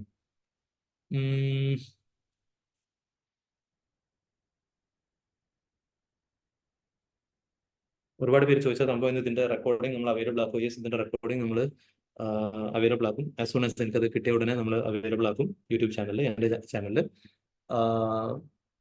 വേറെ 2-3 ഫാക്ടേഴ്സ് പറയാനുള്ളത്, രജത്തിന്റെ ആ question comes India uncertain period, ആ പോയിന്റ് ആയത് കൊണ്ടല്ലേ റെസിഡന്റ് ആയത്. അയാൾ ആക്ച്വലി ആ വന്ന വർഷം തന്നെ, ആ വന്ന ഡേറ്റ് മുതൽ വേണമെങ്കിൽ റെസിഡന്റ് ആക്കാമായിരുന്നു. ബട്ട് ഇതൊരു MCQ ക്വസ്റ്റ്യൻ ആയിരുന്നു.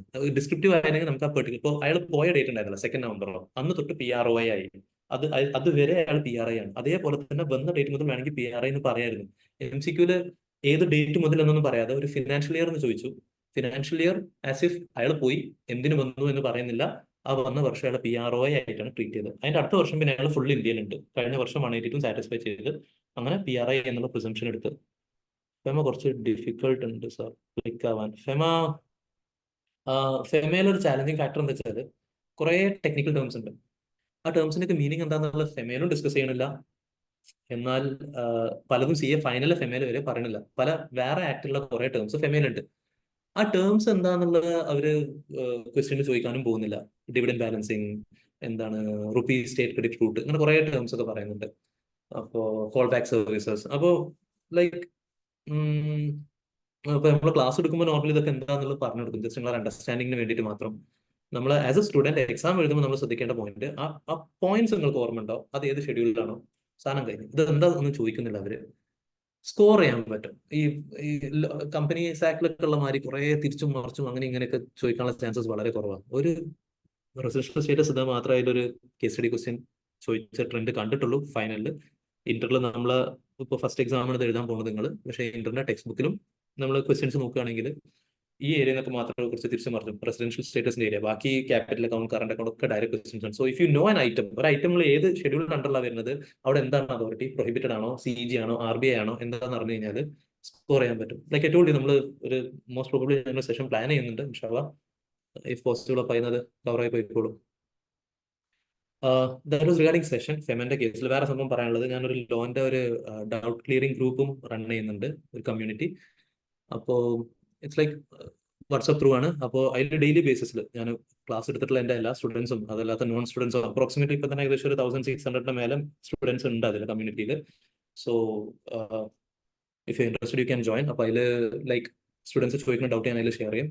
അതിന്റെ ക്വയറി ഞാൻ ഷെയർ ചെയ്യും അലോങ് വിത്ത് ഏതാ ടോപ്പിക് എന്നുള്ള സെക്ഷൻ നമ്പർ ഇടും. അപ്പോൾ സെക്ഷൻ നമ്പർ ഇടുമ്പോൾ പാനിക് ആവേണ്ട, സെക്ഷൻ പഠിക്കാൻ വേണ്ടിയിട്ടല്ല, അത് നിങ്ങൾക്ക് ഫ്യൂച്ചറിൽ അഥവാ കയറിയിട്ട് ഒന്ന് സെർച്ച് ചെയ്യണമെങ്കിലൊക്കെ അത് അടിച്ചു കൊടുക്കാനാണ്. ടോപ്പിക്കിന്റെ പേരും സെക്ഷൻ നമ്പർ ഇടും. So it is going to act as a revision. നിങ്ങൾക്കും ഡെയിലി ബേസിസിൽ കുറച്ച് ലോന്റെ റിവിഷൻ നടക്കുകയും ചെയ്യും, ഡൗട്ട്സ് ക്ലിയർ ചെയ്ത് പോവുകയും ചെയ്യാം. അപ്പോൾ അതിൽ ജോയിൻ ചെയ്യാനുള്ള ലിങ്ക് യൂട്യൂബിൽ ഞാൻ ഇടുമ്പോൾ യൂട്യൂബിന്റെ ഡിസ്ക്രിപ്ഷനിൽ കൊടുക്കുക. അതർവൈസ് നിങ്ങൾ സാക്ഷിനെ കോൺടാക്ട് ചെയ്ത ആള് അവര് അവൈലബിൾ ആക്കി തരും. ഓർ എനിക്ക് എൻ്റെ നമ്പറിൽ അയച്ചാലും ഞാൻ നിങ്ങൾക്ക് എങ്ങനെ ജോയിൻ ചെയ്യേണ്ടത് എന്നുള്ളത് പറഞ്ഞുതരാം. I'm leaving my number over here, 965847 WhatsApp number. Other than that വേറെ എന്തെങ്കിലും ഡൗട്ട്സ് കാര്യങ്ങൾ? I think that's it. വേറെ എന്തെങ്കിലും പറയണ്ടായിരുന്നു സാക്ഷി? No, sir. Thank you, sir. Thank you for devoting your time with us and sharing your expertise. I hope this session was really useful for the students. And thank you all for actively participating throughout the session. Thank you. Also, that as the community group which sir mentioned will be shared through our WhatsApp group called Gurukul. We'll share it across that also. So before we come to a conclusion of the session, let me invite Anisa to deliver the welcome vote of thanks.